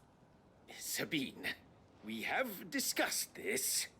Yes, and I told you then how putting the empire Look, before her even the citizens side would lead quests are only to revolt. emphasizing the thesis statement Without an now. empire, there are no citizens. And in yours, there will be only beggars. Is that what Griga wills for her people? Do not take her name in vain, Sabine. I'll come back later. A citizens' revolt. I wonder what the people really think of the Duke's plan. It wouldn't hurt to ask them, I suppose. Let's begin with those on the other side of the wall. As long as you remain, the veil will see to your needs.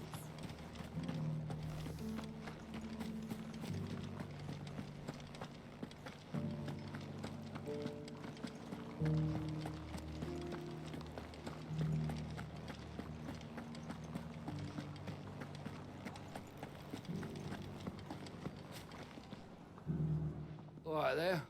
What is it you're after, sir? Just your opinion, actually. I wondered what you thought of the Duke of Oriflamme. Oh, him. Not much. None of us traders do. It's thanks to nobles like him that we had to set up shop this side of the wall in the first place. Couldn't have the rabble getting any closer to the holy capital, could they? And now he's trying to drive us out completely, threatening to take everything we got from us if we don't clear off. If the dame said she wanted him run out of town, I'd be straight through that checkpoint, tar bucket in hand.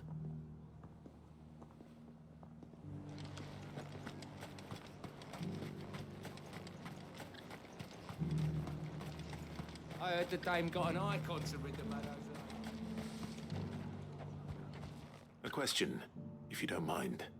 What do you think of the Duke of Oriflamme? Don't get me started. You build a life for yourself somewhere, earning for some noble to turn up and tell you you've got to hand it all over to him. If he thinks his name and his chains give him the right to empty our purses, he's in for a rude awakening. We'll do whatever it takes to keep what's ours. Whatever it takes.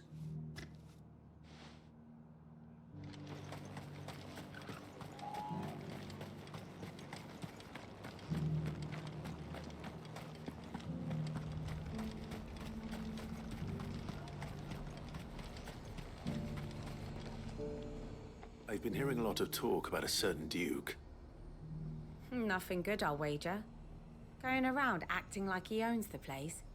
And with hardly a word to the dame. This is her town, not his. I take it he'd rather she was in charge. As far as I'm concerned, she still is. Just need his eminence to sod off back to Oriflamme. Well, the people seem united enough. What about the soldiers?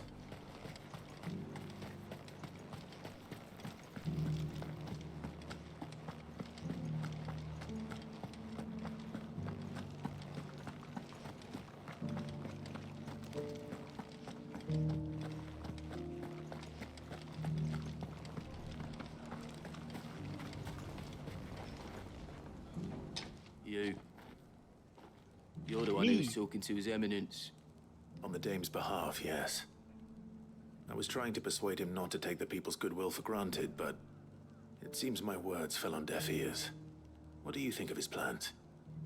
I'm a soldier, mate. He tells me what to do, not the other way round. Listen, I've got nothing but respect for the Dame, but I've got a family to look after. That's where my loyalties lie. Not with the town or the Empire, but with my wife and children. If the Duke can get us some men and the equipment we need to fight off those blue-skinned bastards, I don't care how he does it.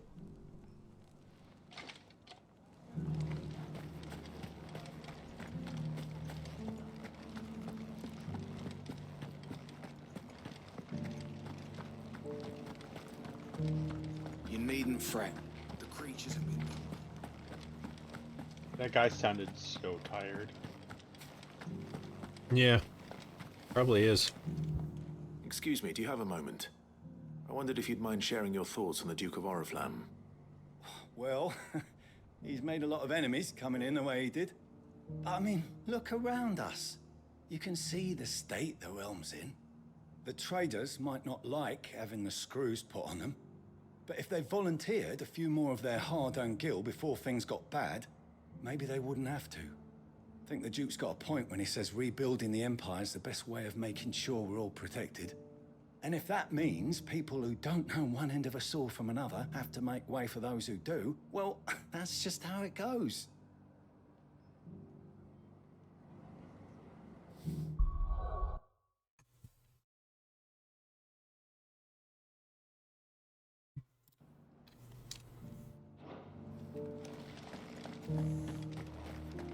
Have to double check how much time we have before we gotta run a commercial.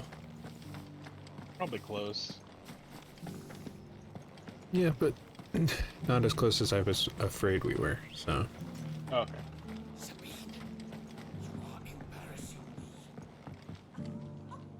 I hear the Duke of Oriflamme plans to turn this town into some sort of fortress. Do you think that's a good idea? It's not for me to say. All I know is that unless the Emperor orders me otherwise, His Eminence's word is law. Look, no one likes all these taxes and tariffs, but empires don't come for free. Once Sandbreak is back on her feet, we'll all reap the benefits. Let's see what Philippe makes of all this.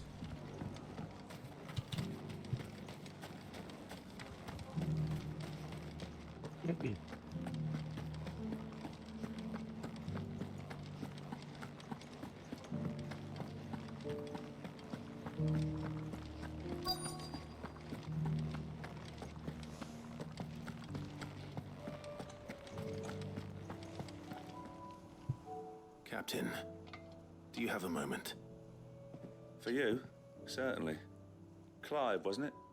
Thank you for last time. How can I help you? I wanted to ask you about the Duke of Oriflamme. Do you intend to go along with his plan? But to tell you the truth, I'm in two minds. It's my sworn duty as a captain of the Imperial Army to obey his orders. But I can't say I agree with him. Philippe, I remember you saying that you became a soldier to protect the people you loved. The Dame included. That's right, I did. Well, she doesn't agree with the Duke's orders either. She thinks they could tear Northreach apart.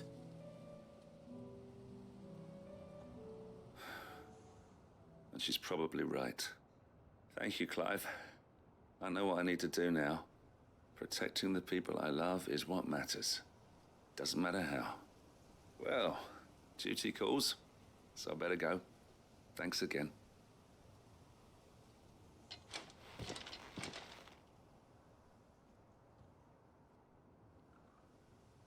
It seems Philippe wants to do the right thing at least.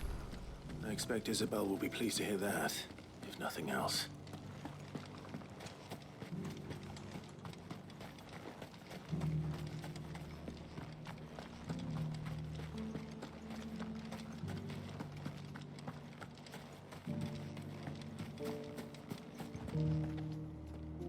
Ah, Clive.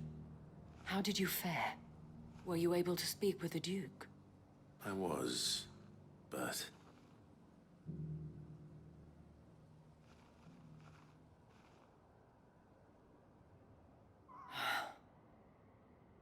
So Northreach is to be a fortress after all.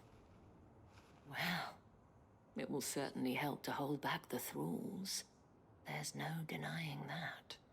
Though I doubt it will come as much consolation to the townspeople whose worldly goods are confiscated to pay for it. They deserve to be heard, Clive. To have a say in this new empire the Duke means to build. Sadly, His Eminence values their obedience more than their opinions, and hopes to reassert the authority of the state. I fear he sees the people as mere pawns on his chessboard to be sacrificed for the greater good. Needless to say, they themselves are of a different opinion, and would rather their destinies were in your hands. The soldiers, meanwhile, are content to follow their orders. And not just because of the Duke's rank, but because of his vision. I thought as much. Had I sworn to protect Sandbreck, I dare say I too would want nothing more than to see it rise from the ashes.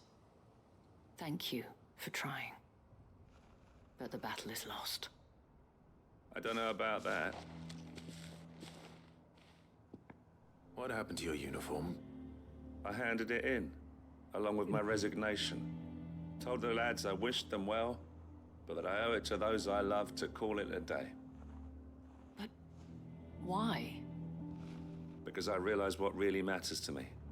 Not following some nobleman's orders for the sake of it, but protecting what I care about. Protecting Northreach. I honestly don't know when those monsters will return, but I'm certain they're not finished with us yet. And when they do come back, we need to be ready for them.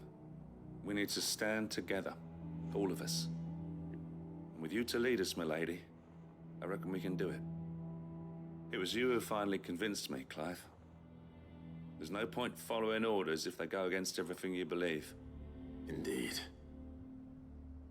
All of us, standing together. That has always been Northreach's best hope, and one which still lies within our grasp. We have only to turn our attentions to the true enemy. Thank you, Philippe, for showing me what I must do. Anything for you, milady. Speaking of standing together, would you mind if I borrowed a few of the lads from the Vale to help keep watch around the town? I fear His Eminence has loftier tasks in mind for the guard. Not at all. Be my guest. Wouldn't be the first time.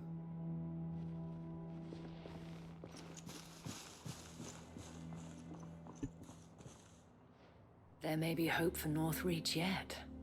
Especially with men like you and Philippe to champion our cause. I, for my part, shall continue to work upon the Duke, in the stubborn belief that I might still tempt him into joining hands.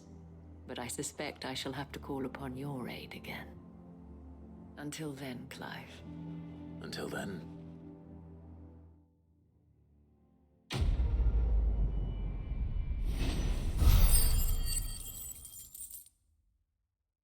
Much as I really want to keep doing side quests to like continue knocking them out, I feel like that side quest just like perfectly punctuated everything we've been talking about, that I couldn't ask for a better stopping point right now.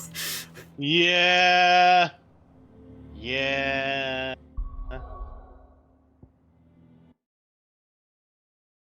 Game knows what it's about. It is covering more things than I thought it was going to. Like, I am very happy with that.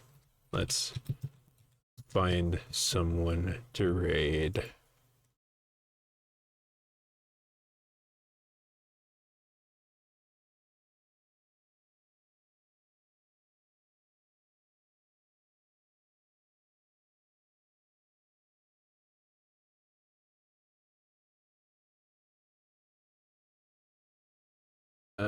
In the spirit of like critical theory and stuff, I'm to send you over here.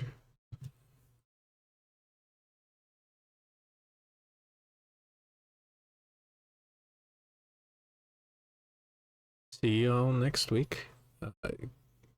Katie said she would be available to join us next week, so hopefully we'll have the trio again, be able to talk more in depth about some of the themes that we had today.